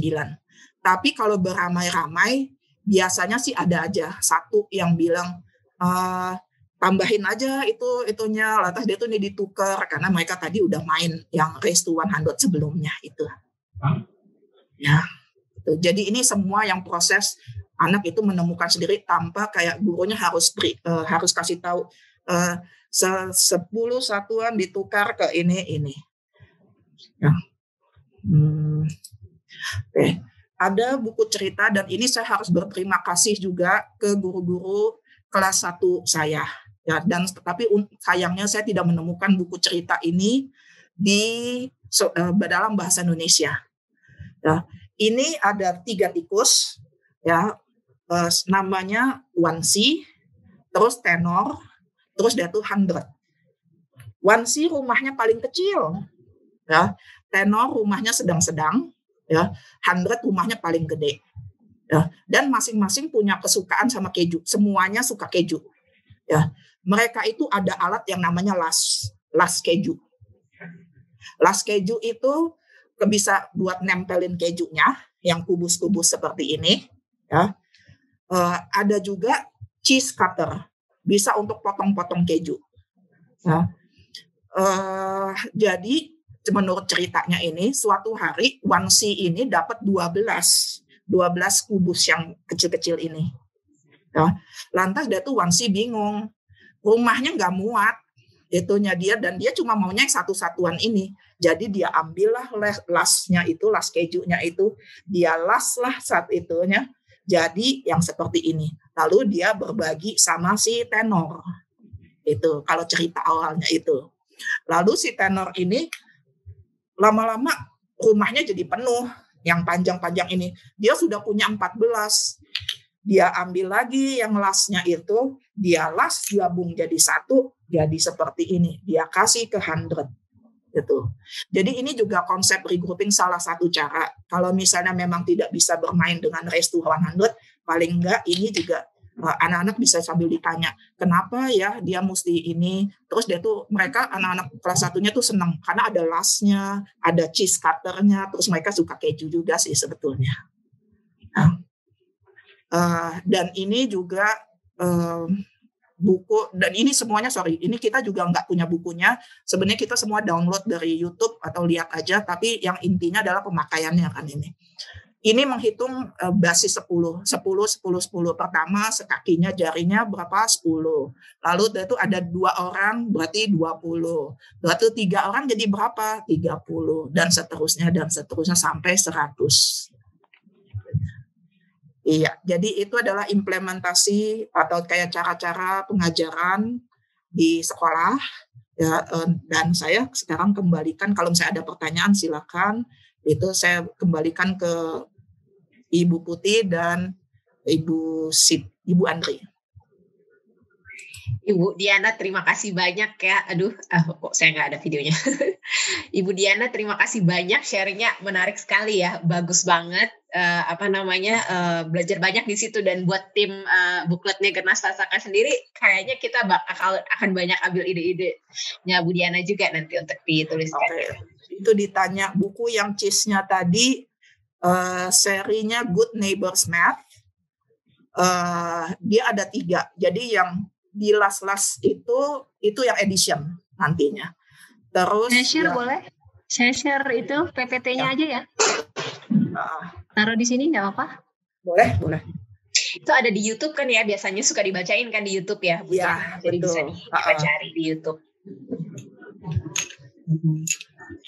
Oke, teman-teman ada yang mau bertanya, mungkin di chat room bisa ditanyakan, atau mau tadi ada yang bertanya apakah pengelompokan itu memang, tadi ada peserta yang bertanya ya, harusnya pengelompokan sebenarnya cara pengelompokan apakah selalu diajarkan murid di sekolah dan mulai kelas berapa, karena anak-anak saya tidak pernah belajar ini dari sekolah, sedangkan sejak TKB sudah mulai penjumlahan dan pengurangan. Terima kasih. Ada yang mau menjawab nggak soal itu? Kalau pengelompokan, setahu saya sih sebenarnya sangat penting ya. Jadi ketika kita mau belajar bilangan,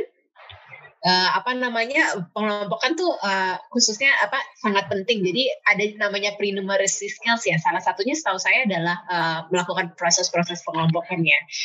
Bu Diana atau Bu Andri mungkin mau menambahkan, apakah seharusnya memang siswa diajarkan pengelompokan dari kelas berapa gitu? Tadi kalau dilihat dari Bu Diana kan dari kelas 1 itu. Kelas 1, bahkan TK pun sebenarnya juga udah mulai kayak 10 frame itu ya udah mulai juga. Saya pernah, karena saya dulu juga pernah ngajar TK ya. Jadi saya kasih benda nggak banyak-banyak gitunya. Terus saya tanya cara mana yang kamu paling gampang untuk ini, dan mereka saya biarin aja eksplorasi. Kamu temukan paling sedikit 2 cara. Ya, jadi ada anak setelah itu diskusi, terus dia tuh sharing. Ada yang bilang saya hitung satu-satu, ya itunya. Jadi bendanya waktu itu kalau di TK saya cuma kasih misalnya kayak 36 misalnya. Saya hitung satu-satu. Ada yang bilang anak TK sendiri bilang saya kelompokkan 2-2 gitu. Saya iniin 2 ini. Ada yang bilang saya ambil 10 itu dikelompokkan, tapi ya rata-rata bilangnya itu paling gampang adalah dikelompokkan. Terima kasih. Dari peserta ada lagi yang mau ditanyakan? Pembahasannya terpisah, nilai dan tempat list value diberikan setelah penjumlahan pengurangan sekuensi ya. Oke. Ibu Rina Oktaviana nih pertanyaannya apa ya? Atau ada di atasnya ya? Dan itu setelah biasanya sebetulnya sebelumnya list value dulu, terus dia tuh biasanya comparing, membandingkan bilangan mana yang lebih besar ini ya. Lalu juga malah belakangan ya? Iya, operasi bilangan belakangan. Iya, belakangan. Yang saya tahunya. Ordering juga sebelum itu, comparing, ordering setelah itu mengurutkan bilangan. Iya. Ini Bu Andri kayaknya. Bu Andri, kalau sejarah sebelum ada gagasan nilai tempat perlu nggak sih diceritain ke anak? Kok kayaknya rumit gitu? Tergantung. Itu sebenarnya buat orang tua memaknai bahwa nilai tempat itu tidak ujuk-ujuk ada gitu loh. Nilai tempat itu gagasan yang paling canggih.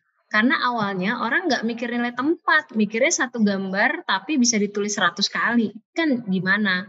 Kemudian orang mulai menyederhanakan. Kalau nulis 100 nggak perlu 100 gambar, cukup 1 gambar. Tapi karena kayak gitu, makin banyak bilangan yang kita hafal. Kemudian orang mikir menyederhanakan lagi, mulailah ide pengelompokan. Nah, disitulah poinnya.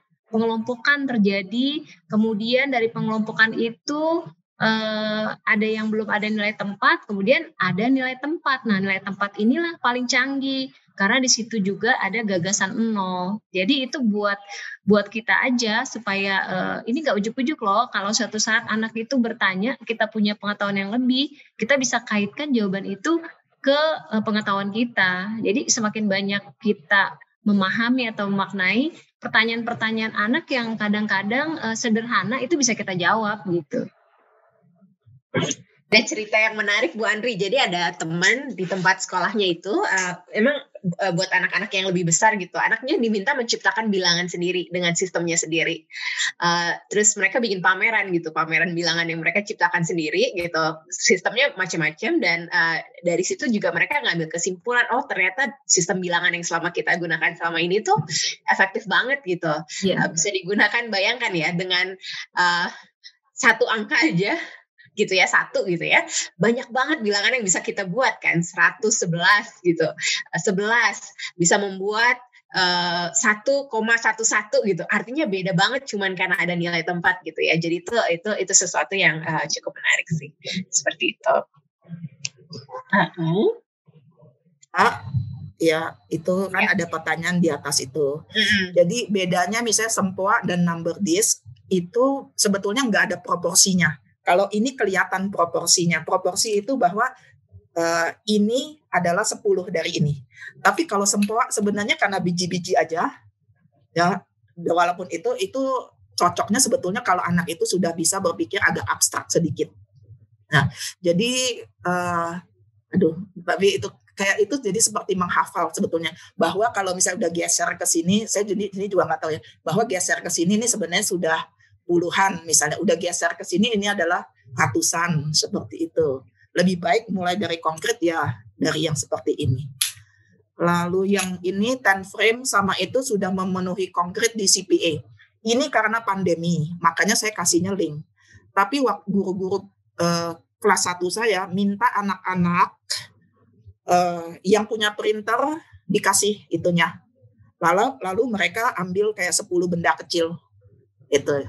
Jadi benar-benar ditunjukkan ya dengan ini memang dengan keringetan ya dengan mami di samping ini itu. Jadi sebenarnya konkret, benar-benar konkret kalau misalnya aslinya itu konkret. Yang tadi linknya itu hanya untuk memudahkan. Kalau yang nggak bisa pun mereka gambar di kayak papan tulis kecil begitu. Itu lantas ditunjukkan gitu. Tapi ya itu berarti udah mulai ke gambar. Konkretnya sih itu benar-benar print. Anak-anak itu taruh benda-benda kecil apa aja, 10. Ini ada yang mengatakan sebaiknya anak mengalami ide pengelompokan lebih lama, lalu lanjut ke keseharian yang konkret atau kontekstual, misalnya seperti uang, berat, waktu gitu, baru operasi bilangan. Kayaknya bisa, memang operasi bilangan itu belakangan ya, setahu saya sih, memang tadi Bu Diana udah ini pengelompokan dulu, lalu membandingkan gitu kan. Kalau kita bisa mengelompokkan kan membandingkan dua bilangan kan jauh lebih mudah gitu ya. Misalnya 12 dengan 21, mana yang lebih besar? Kalau kita mengenal pengelompokan, mengenal pengelompokan itu kan jadi jauh lebih mudah gitu ya. Walaupun bisa juga satu-satu. Terus udah gitu, abis pengelompokan baru tuh misalnya mengurutkan, membandingkan, baru terakhir operasi bilangan seperti itu. Kayak gitu. Mau ini deh sambil nunggu pertanyaan-pertanyaan selanjutnya, saya mau tanya nih pendapatnya Bu Diana misalnya setelah mendengarkan sharing saya tentang itu tadi tujuan-tujuan belajar nilai tempat, atau misalnya sharingnya Bu Andri, dan Bu Andri juga gitu mungkin setelah mendengarkan saya dan Bu Diana apa yang terpikir gitu. Saya masih ada yang tanya ini?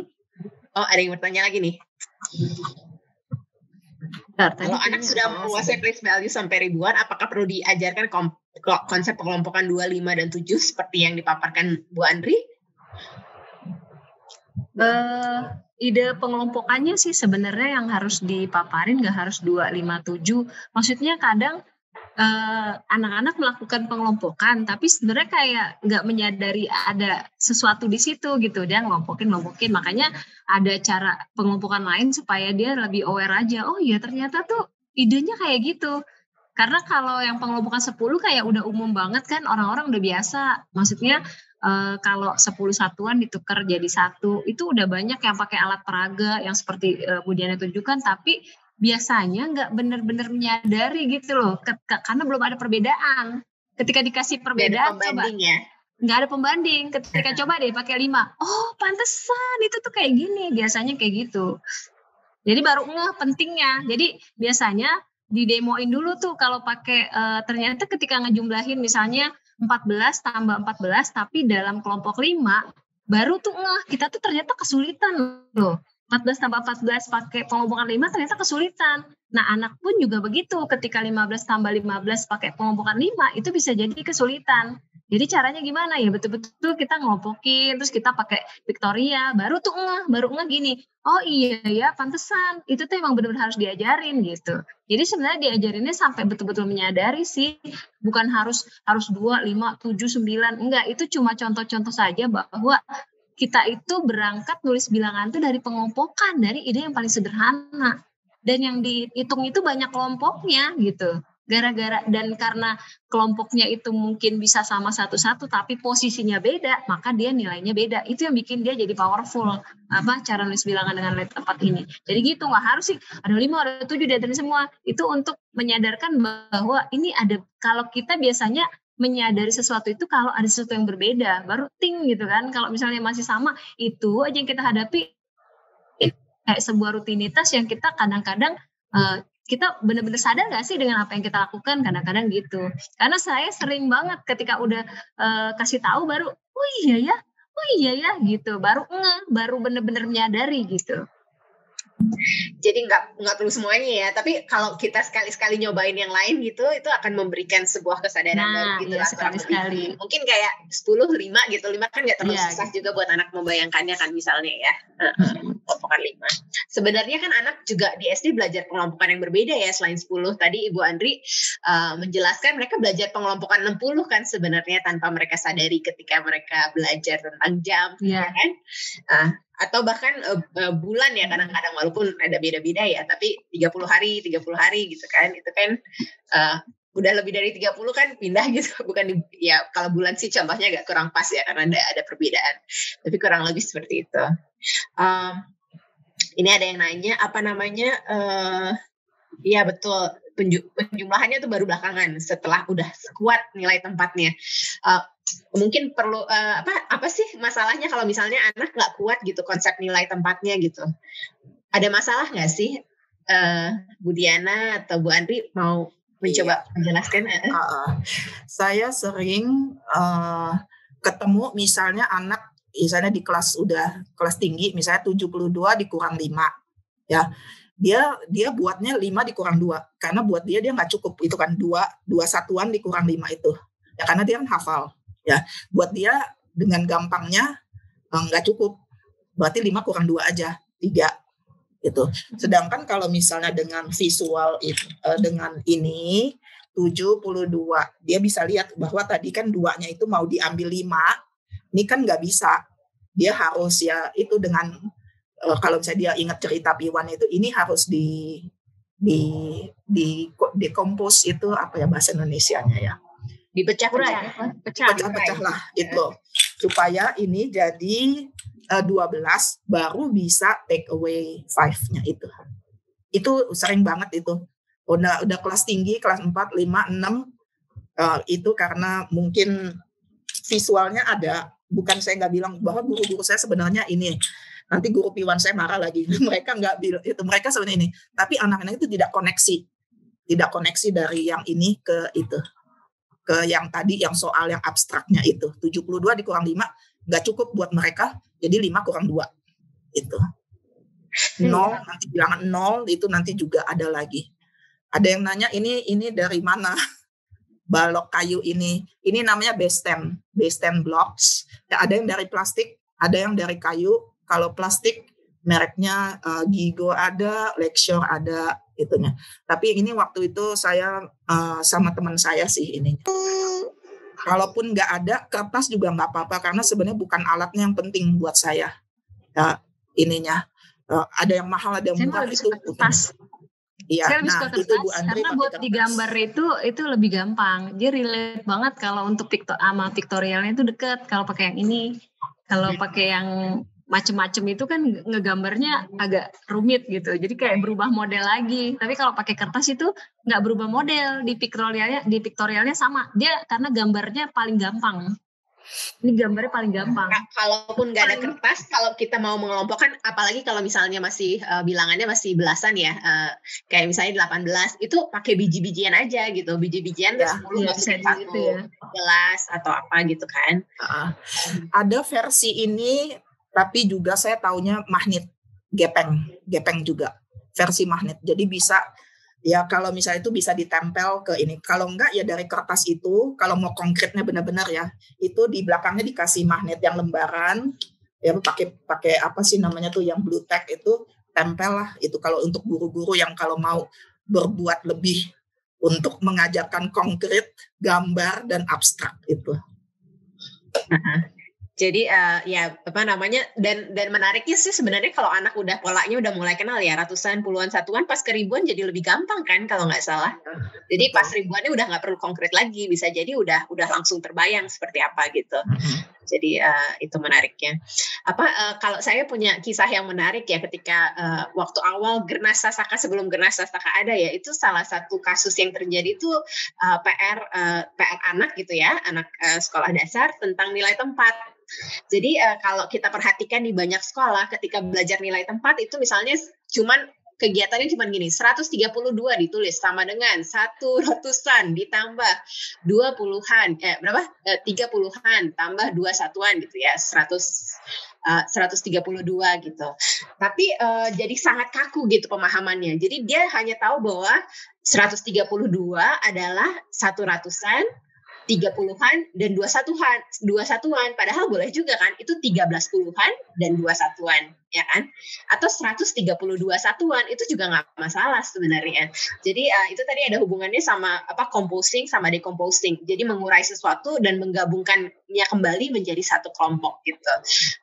Dan itu fleksibilitas itu sangat perlu kan. Itu tadi kalau pengurangan dia jadi mengerti kan bahwa 1 puluhan itu sama aja dengan 10 satuan, nggak masalah gitu. Jadi kalau kita mau menuliskan 16 sebagai 1 puluhan dan 6 satuan, boleh aja kita tuliskan itu sebagai 1 puluhan, 1 puluhan dan 6 satuan, atau 16 satuan, itu nggak masalah gitu. Jadi itu sih kasus menarik yang pernah ditemuin.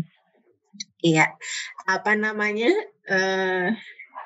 ada saran nggak step untuk memperkenalkan kembali nilai tempat kepada anak kelas 4 atau 5 yang sebenarnya sudah biasa berhitung dengan cara biasa tapi terseok-seok matematikanya katanya? Selamat malam Ibu Putih. Jogboller itu sebetulnya bagus juga. Bu Dona mau bicara? Bu Dona? Oh, sorry. Gak apa-apa. Bu Diana aja dulu, gak apa-apa dilanjutkan nanti itu saya. Mau jawab pertanyaannya itu, saran step untuk memperkenalkan nilai tempat silakan. Jadi yang diamond itu kan karena dia harus kayak cara lain gimana gitu. Dia udah bisa kan sebetulnya cara yang tadi yang susun ke bawah lah, perkalian ke bawah lah, yang menjumlah ke bawah lah. Tapi sebenarnya dia kan konsep ininya, visualisasinya, koneksinya dan segala macamnya itu mungkin masih lemah. Nah, itu bisa kayak secara pemaksaan secara halus untuk berpikir cara lain, adakah cara lain itunya. Oke, itu sekarang Ibu Dona.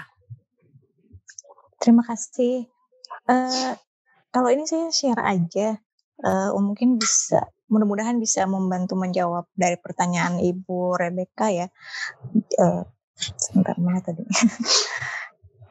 Jadi kalau misalnya perlu apa aja sih, perlu modal apa untuk anak-anak bisa menghitung lancar 1 sampai 10.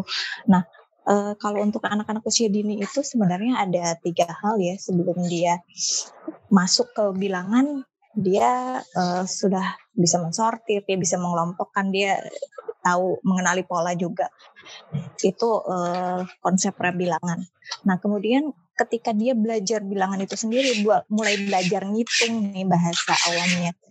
Sebenarnya dia itu pertama harus tahu membilang dengan benar. Pertama membilang dengan benar artinya dia menghitung menyebutkan 1, 2, 3, 4, 5 itu dengan benar dulu.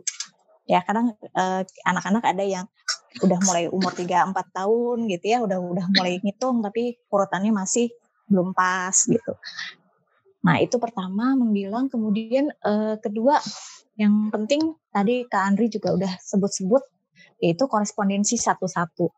Nah, korespondensi satu-satu ini kadang-kadang anak-anak banyak kesalahan menghitung. Ada yang ngomongnya lebih cepat daripada benda yang dia tunjuk atau benda yang dia pegang, yang dia hitung. Jadi itu nggak korespondensi satu-satu. Kemudian ada juga yang mindahin bendanya kecepatan. Nah, itu juga nggak korespondensi satu-satu. Artinya satu bilangan, satu nama bilangan yang disebutkan, satu untuk satu benda, 2 untuk benda kedua, 3 untuk benda ketiga. Itu yang kedua, kemampuan yang menurut saya modal ya untuk menghitung. Dan yang terakhir itu ada kardinalitas. Kadang-kadang anak-anak kalau anak usia dini ditanyain, jadi berapa jumlahnya Dona tadi yang kerang yang udah kamu hitung? 1, 2, 3, 4, 5 gitu kan, ditanyain berapa jumlahnya tapi dia ngitung lagi terus ngitung lagi. Saya punya beberapa murid yang seperti ini. Nah, ternyata anak-anak ini ada satu hal yang dia belum tahu, yaitu kardinalitas. Kardinalitas adalah menyebutkan jumlah terakhir dari bilangan yang dia hitung sebagai jumlah keseluruhan benda yang dia hitung. Jadi misalnya tadi 1, 2, 3, 4, 5. Oke, jadi berapa tadi yang kamu sebut sebagai terakhir? 5 ya. Jadi barang yang pulpen yang barusan kita hitung ada 5 ya. Kadang-kadang untuk anak-anak ada beberapa yang harus dengan sengaja diajarkan seperti itu. Itu mungkin bisa membantu, mudah-mudahan menjawab pertanyaan Ibu Rebecca tadi. Adik-adik jangan gitu-gitu Mora. Terima kasih banyak Kakak Dona. Jadi memang ada yang namanya pre-numeracy skills ya. Jadi sebelum belajar bilangan tuh kemampuan menyortir, membedakan gitu kan. Terus memastikan kalau anak ada kan misalnya dia menghitung 1, 2, 3, ada 4 benda gitu. Dia ngambilnya yang satu diambil sekali bendanya, terus yang berikut dua benda diambil, yang satu diambil satu, tapi dia yang hitungnya 1, 2, 3 padahal harusnya 4 gitu. Jadi ada beberapa keterampilan sebenarnya diperlukan sebelum belajar bilangan, termasuk ke itu tadi korespondensi satu-satu, terus udah gitu mengelompokkan, menyortir, membedakan dan sebagainya. Oke, ada lagi sebentar. Saya baca-baca chatnya. Iya. Chatnya banyak juga nih yang bertanya. Tadi Bu Diana mau menjawab lagi nggak yang itu tadi? Kelas 4 dan 5 yang udah bisa berhitung dengan cara biasa, tapi sebenarnya konsepnya tuh lemah, harus diapain? Oh, yang tadi ya udah dijawab pakai Diana Frames gitu ya. Joe Waller itu. Tentunya gitu. Oke. Sambil menunggu itu ya, mau tanya komentar Bu Diana abis dengar presentasinya Bu Andri saya gitu. Yang kepikiran apa Bu Diana? Di mute Bu Diana, sorry. Di mute. Backward design ya itu bagus sebetulnya. Guru-guru rata-rata memikirkan pertama memang tujuan ya pastinya. Kedua aktivitas dulu.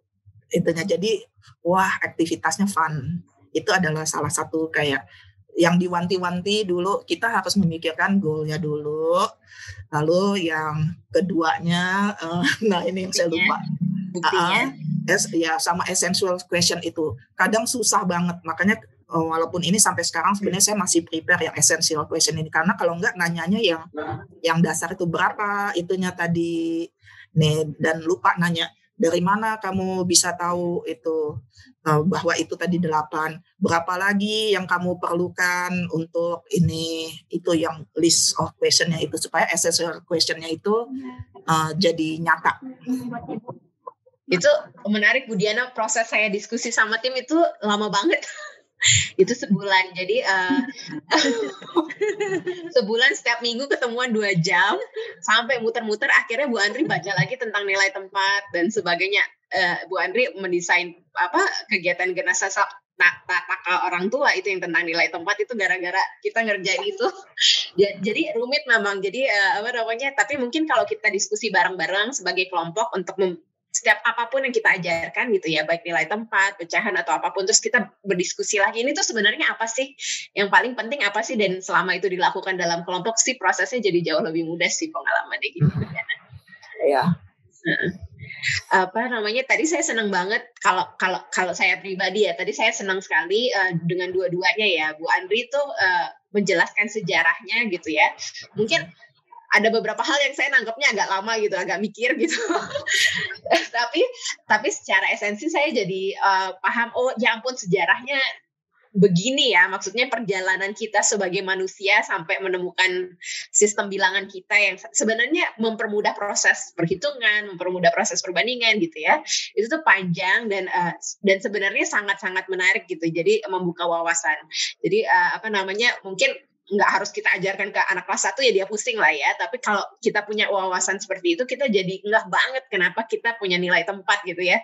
Kebayang melakukan perkalian dengan bilangan Romawi misalnya, atau menulis dengan sistem Babilonia tadi, menulis bilangan berapa gitu kan, aduh rumit sekali. Terus kalau dari Bu Diana yang saya suka praktiknya tuh banyak dan juga detail dan juga dibanding-bandingkan misalnya dengan tools yang satu apa kelebihannya dibandingkan yang lain gitu. Itu sih yang saya pikirkan. Dari Bu Andri tadi yang saya kan tadi belum komentarin. Oh iya. Saya sebenarnya cuma tahu Hindu tadi yang 0 ini bilangan Romawi. Selebihnya agak-agak bengong sih, yang Maya, yang Babilonia dan ininya. Jadi ada tambahan pengetahuan lah bahwa bilangan itu ternyata bukan hanya dari Hindu Arab dan Romawi atau Cina, bahkan ada juga yang ini Maya itu. Iya, jadi ada yang gambarnya, jadi misalnya 10 dan 10 terus satuannya 2 ya untuk 12, nggak ngaruh dipindah ada di atas, di bawah, di samping, di kanan, di kiri, itu nggak ngaruh selama dia ada di situ ya.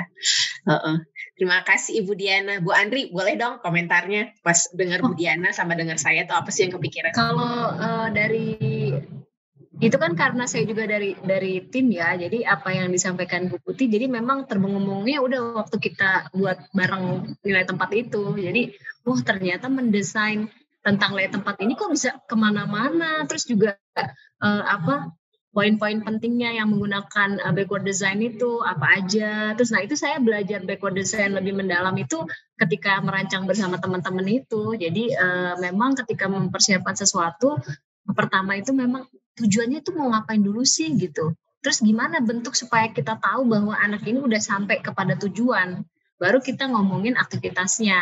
Nah itu digali lebih jauhnya itu ketika kita mengerjakan tentang buklet nilai tempat ini. Dan bahwa nilai tempat kan waktu itu Bu Putih sempat menghadirkan mahasiswanya ya, bahwa dia menuliskan untuk skripsinya itu tentang nilai tempat, dan di situ baru ternyata kok banyak banget ya riset-riset tentang nilai tempat yang dulunya saya cuma tahunya ratusan puluhan satuan, ternyata banyak sekali. Jadi dari situ juga bisa tahu. Terus kalau dari Bu Diana tadi saya prakteknya asik banget ya, bikin lomba kayak gitu, terus dibacakan cerita, jadi keren banget. Nah memang saya jadi membayangkannya ketika pandemi ini jadi kayak harus ekstra banget karena konkretnya itu kita nggak bisa colek gitu ya, anaknya tuh nggak bisa dicolek. Jadi mau nggak mau cuma tunjukkan di layar, ayo coba kita memberi perintah, nunjukin bendanya pakai ini ya bareng-bareng. Jadi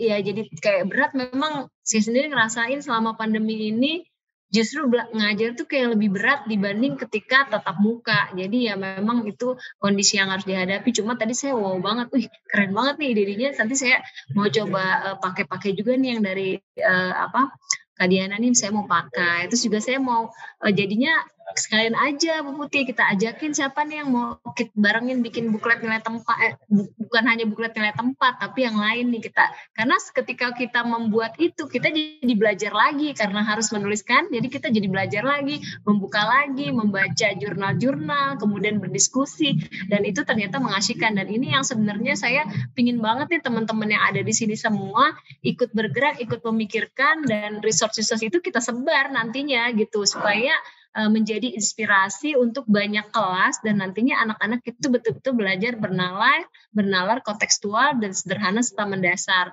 Tentang sejarah tadi, mungkin kalau teman-teman agak pusing karena teman-teman masih berpikirnya gagasan itu hanya ada di satuan puluhan ratusan. Padahal gagasan itu ada di mana-mana. Nah ini yang belum disadari. Nanti kalau teman-teman pelan-pelan, poin dari nilai tempat itu adalah gagasan pengelompokan nilai tempat dan konsep nol. 3 hal itu sebenarnya yang menjadi kekuatan yang dahsyat sehingga bisa menghasilkan peradaban seperti sekarang ini. Itu aja sih. Ini kita bisa zoom-zooman kalau nggak ada nilai tempat nggak bisa ya Bu Andri? Nggak bisa. Codingnya itu semua pakai 01. Iya. Terjadinya. Apa namanya? Iya sangat menarik ya. Saya juga refleksi dari proses ini. Dari diskusi ini kaya banget gitu masukan tentang pemahaman tentang nilai tempatnya jadi kaya banget. Kalaupun kami mau mendesain sesuatu lagi nanti bukletnya mau dirapiin itu udah jauh lebih kaya karena kami hari ini mendiskusikan nilai tempat dan siapa sangka gitu kita bisa ngomongin nilai tempat dengan asik. Bayangkan dari jam 7 sampai sekarang udah 20.40 udah hampir 20.40 padahal cuma satu subtopik matematika gitu dan rasanya emang diskusi-diskusi seperti ini perlu kita hidupkan ya. Bukan berarti kita langsung ngerti kan ya. Ada mungkin butuh mikir dulu terus udah gitu butuh baca-baca lagi setelah ini gitu ya. Tapi kan jadi kaya banget. Dan bayangkan topik SD matematika aja tuh ada hampir 80-an subtopik gitu, 81 subtopik gitu. Banyak banget yang bisa kita diskusikan dan sebenarnya banyak. Iya, ngomongin nilai tempat itu satu hal, nanti nilai tempat berhubungan dengan macam-macam. Oh, kalau mau berpartisipasi dalam penyusunan buklet hubungi saya nanti kontak aja email. Silahkan atau nanti kontak tim Gernas Tastaka di Instagramnya nanti dihubungkan dengan saya.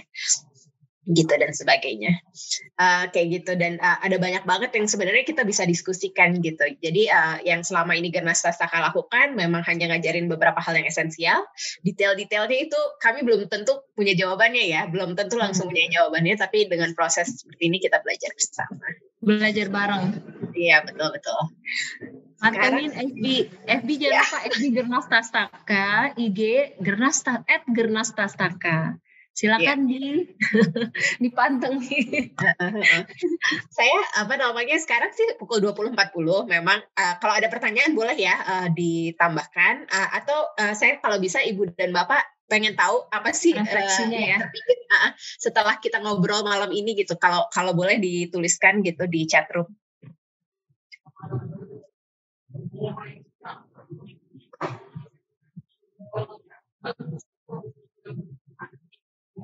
Jadi partisipannya 91 loh yang di Zoom. Ini belum termasuk yang YouTube. 100 penuh tadi terus pada kurang mungkin jaringan. Iya. Full kapasitasnya kan hanya 100. Jadi kalau Ibu dan Bapak suka lihat gitu ya, misalnya 17 ditambah 5 aja gitu ya, 7 tambah 5, 12, terus taruh 1 di atas gitu. Kadang-kadang yang kita nggak sadari di sekolah, termasuk dosa saya juga waktu awal-awal mengajar, itu satunya tuh nggak dijelaskan tuh satu apa. Saya juga banyak dosa kok, makanya pandemi ini saya banyak belajar dan akan mengubah. Jadi jangan dikira kita tuh udah langsung jago kayak gini loh teman-teman. Enggak loh, kita mengalami struggle, kita mengalami sesuatu yang kita melakukan salah juga. Aku sih terutama, pernah salah, diubah nih biar gini. Ini kurang tepat, diubah lagi. Jadi sampai kita belajar terus. Enggak tiba-tiba langsung, kok Bu Andri langsung gitu ya, ideal sekali ya. Enggak, kita juga berproses. Aku, saya. Diskusi sama teman-teman tuh berguna banget. Oke, di chat room silahkan ditulis apa yang terpikir malam ini. Atau ada yang mau menyampaikan secara lisan? Iya, boleh. Tunjuk jari. Boleh raise hand. Raise hand. Oh, ini betapa di sekolah akan rumit menghadapi murid yang banyak dengan proses seperti ini padahal sangat penting. Nah, ini pengalaman ya. Nggak tahu Bu Diana nanti bisa menambahkan. Ternyata nggak rumit. Jauh lebih mudah. Lebih rumit ngajarin misalnya 17 tambah 5 ini simpen 1 di atasnya daripada dengan cara kayak gini. Karena cara kayak gini di awalnya kelihatan berat, tapi pas udah selanjutnya tuh sama sekali kayak lancar gitu. Di awalnya berat tapi setelah itu lancarnya cepet banget gitu. Kalau pengalaman pribadi ya kalau ini dan bisa kok diajarkan di kelas besar. Bu Diana mau menambahkan tuh tanggapannya? Kayak kalau rumit katanya. Kalau di sekolah bukannya rumit, waktunya. Kadang-kadang waktu karena ini sebenarnya proses. Ya, bukan jawabannya aja itu. Ya itu yang saya suka merasa bersalahnya itu karena kadang-kadang karena dengan waktu saya terpaksa mengorbankan sedikit di sini, sedikit di sana, atau ada anak yang sebenarnya belum ngerti ya terpaksa ini. Tarik, ya. Ditarik dulu. Itu kendalanya kalau yang kerja di sekolah betulan. Itu sih. Rasa kok ya. Kalau waktu ya, betul waktu sih itu betul. Ya, butuh personalisasi ya, dan skill bertanya juga ya, betul. Keterampilan bertanya. Ya, guru ambil.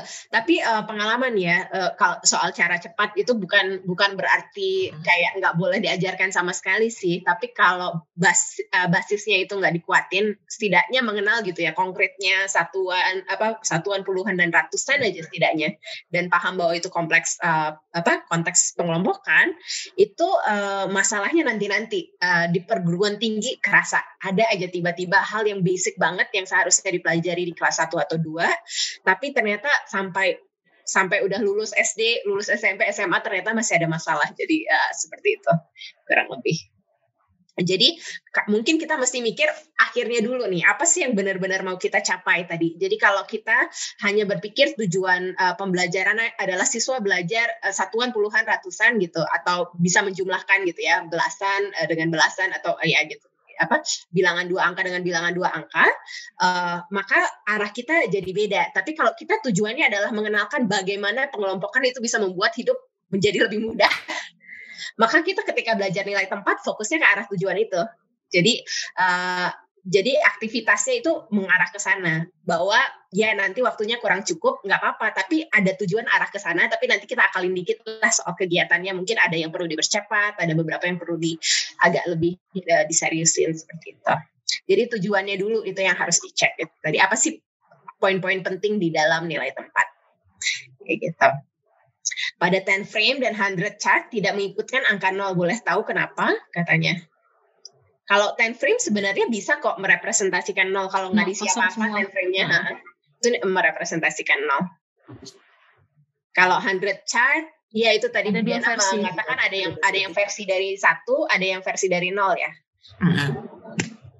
Karena biasanya anak belajarnya kan natural number dulu kan, karena secara alaminya, sejarahnya manusia itu belum sadar akan ketidakadaan itu dinyatakan.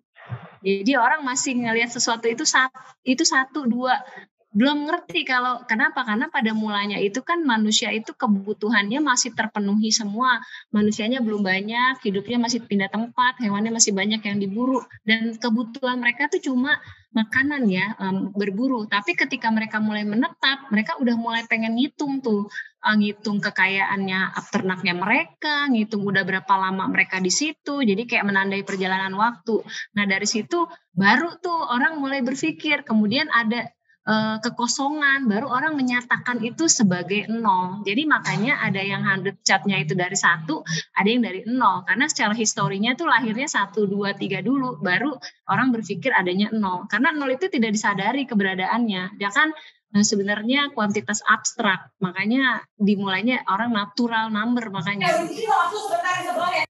Secara alaminya tuh natural, secara naturalnya itu orang tidak menyadari ketidakadaan, tapi keadaan yang disadari.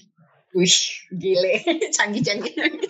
Tapi anak-anak juga mungkin kalau mulai dari 1 enaknya buat beberapa anak itu lebih mudah ya, karena mereka kan lebih dekat gitu ya. Ya itu, karena secara alaminya kita ngedetek yang ada, bukan yang tidak ada. Ya, betul. Oke. Menarik banget nih, ada Bu Min nih dari Maluku. Halo Ibu Min, tadi pamit duluan. Terus terima kasih materinya, jadi belajar memahami matematika. Boleh tanya nggak berkaitan dengan soal cerita matematika, bagaimana cara menjelaskan soal cerita matematika, entah diselesaikan dengan operasi hitung? Wah, ini ada sesi khusus nih kayaknya. Oke, nanti kapan-kapan kita perlu bikin sesi diskusi khusus tentang soal cerita panjang ini. Tentang Polya ya, masalah. Ini agak panjang ini. Poila, lalu emang udah juga berkaitan dengan kemampuan bahasa juga. Betul. Kayaknya ini butuh diskusi khusus ya, tampaknya tidak hari ini. Nanti saya punya satu teman yang kebetulan ahlinya adalah bahasa di matematika, jadi mungkin bisa kita undang untuk sharing dengan ibu bapak di sini. Oke. Seperti itu tampaknya. Mas Fatih masih di sini nggak ya? Masih kayaknya, masih tadi ya dulu ya. Mas Fatih tadi bilang mau foto dulu katanya. Mas Fatih, tolong diarahkan Mas Fatih. Mana Mas Refleksinya Fatih? Udah ya? Refleksinya udah pada nulis nih di chatroom. Kalau tidak mau sharing sekarang, mau berpikir dulu, mau tag Gernas Tastaka di Instagram atau di Facebooknya juga boleh. Nanti tag refleksinya. Ya. Mas Fati, jadi foto nggak Mas Fati nih? Mas Fati. Mas Fati. Mas Fati. Ya. Mau difoto, Silakan diarahkan. cantik-cantik nih, kameranya nyala semua dong. Kalau ibu bapak mau buka video juga boleh teman-teman. Lumayan ramai banget loh malam ini. Siapa sangka? Kak Email, manis sekali Kak Email.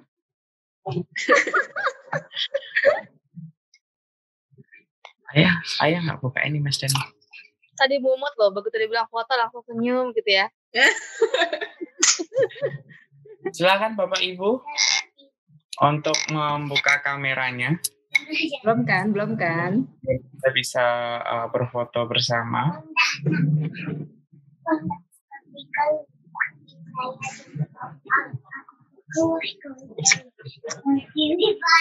Yang mesti ini ya. Gini ya. Gernas Tastaka. Gernas Tastaka bernalar dan kontekstual. Sederhana.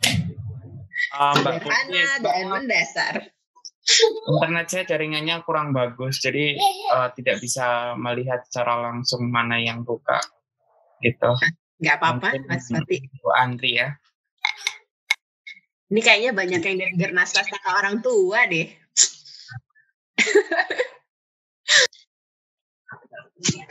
Keren. Udah belum ya? Jadi Kak. Oke, Mas Fati dikasih aba-aba ya kalau udah foto ya. Itu saya nggak bisa foto karena internet saya lagi jelek. Oh, mau aku yang bantuin. Bantu dengan yang lainnya. Oke, aku bantu deh. Ini yang pertama ya. 1, 2, 3. Bentar, saya print screen dulu. Bentar ya. Halaman kedua.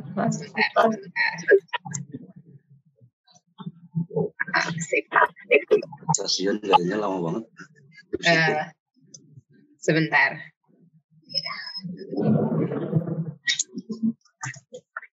Oke, sekarang halaman kedua ya teman-teman. Maaf lama ya, agak amatiran. Oke, 1, 2, 3. Oke.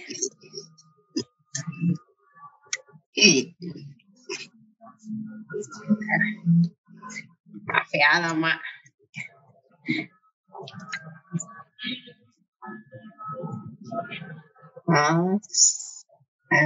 Oke. Oke, terus ada 3 bagian. 1, 2, 3. Yang ketiga, sorry. Oke. Udah ya? Ya, sudah. Terima kasih.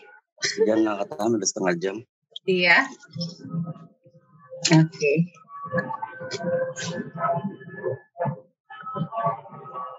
Oke, terima kasih teman-teman atas kehadirannya malam ini. Mau dengan kita ngobrol-ngobrolin nilai tempat.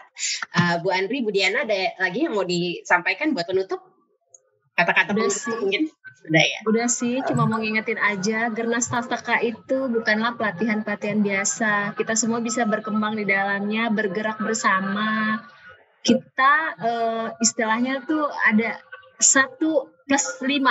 1 CPA dan standar proses 5. Itu yang harus dilakukan dalam pembelajaran di kelas ya, atau dalam pembelajaran bersama anak-anak kita.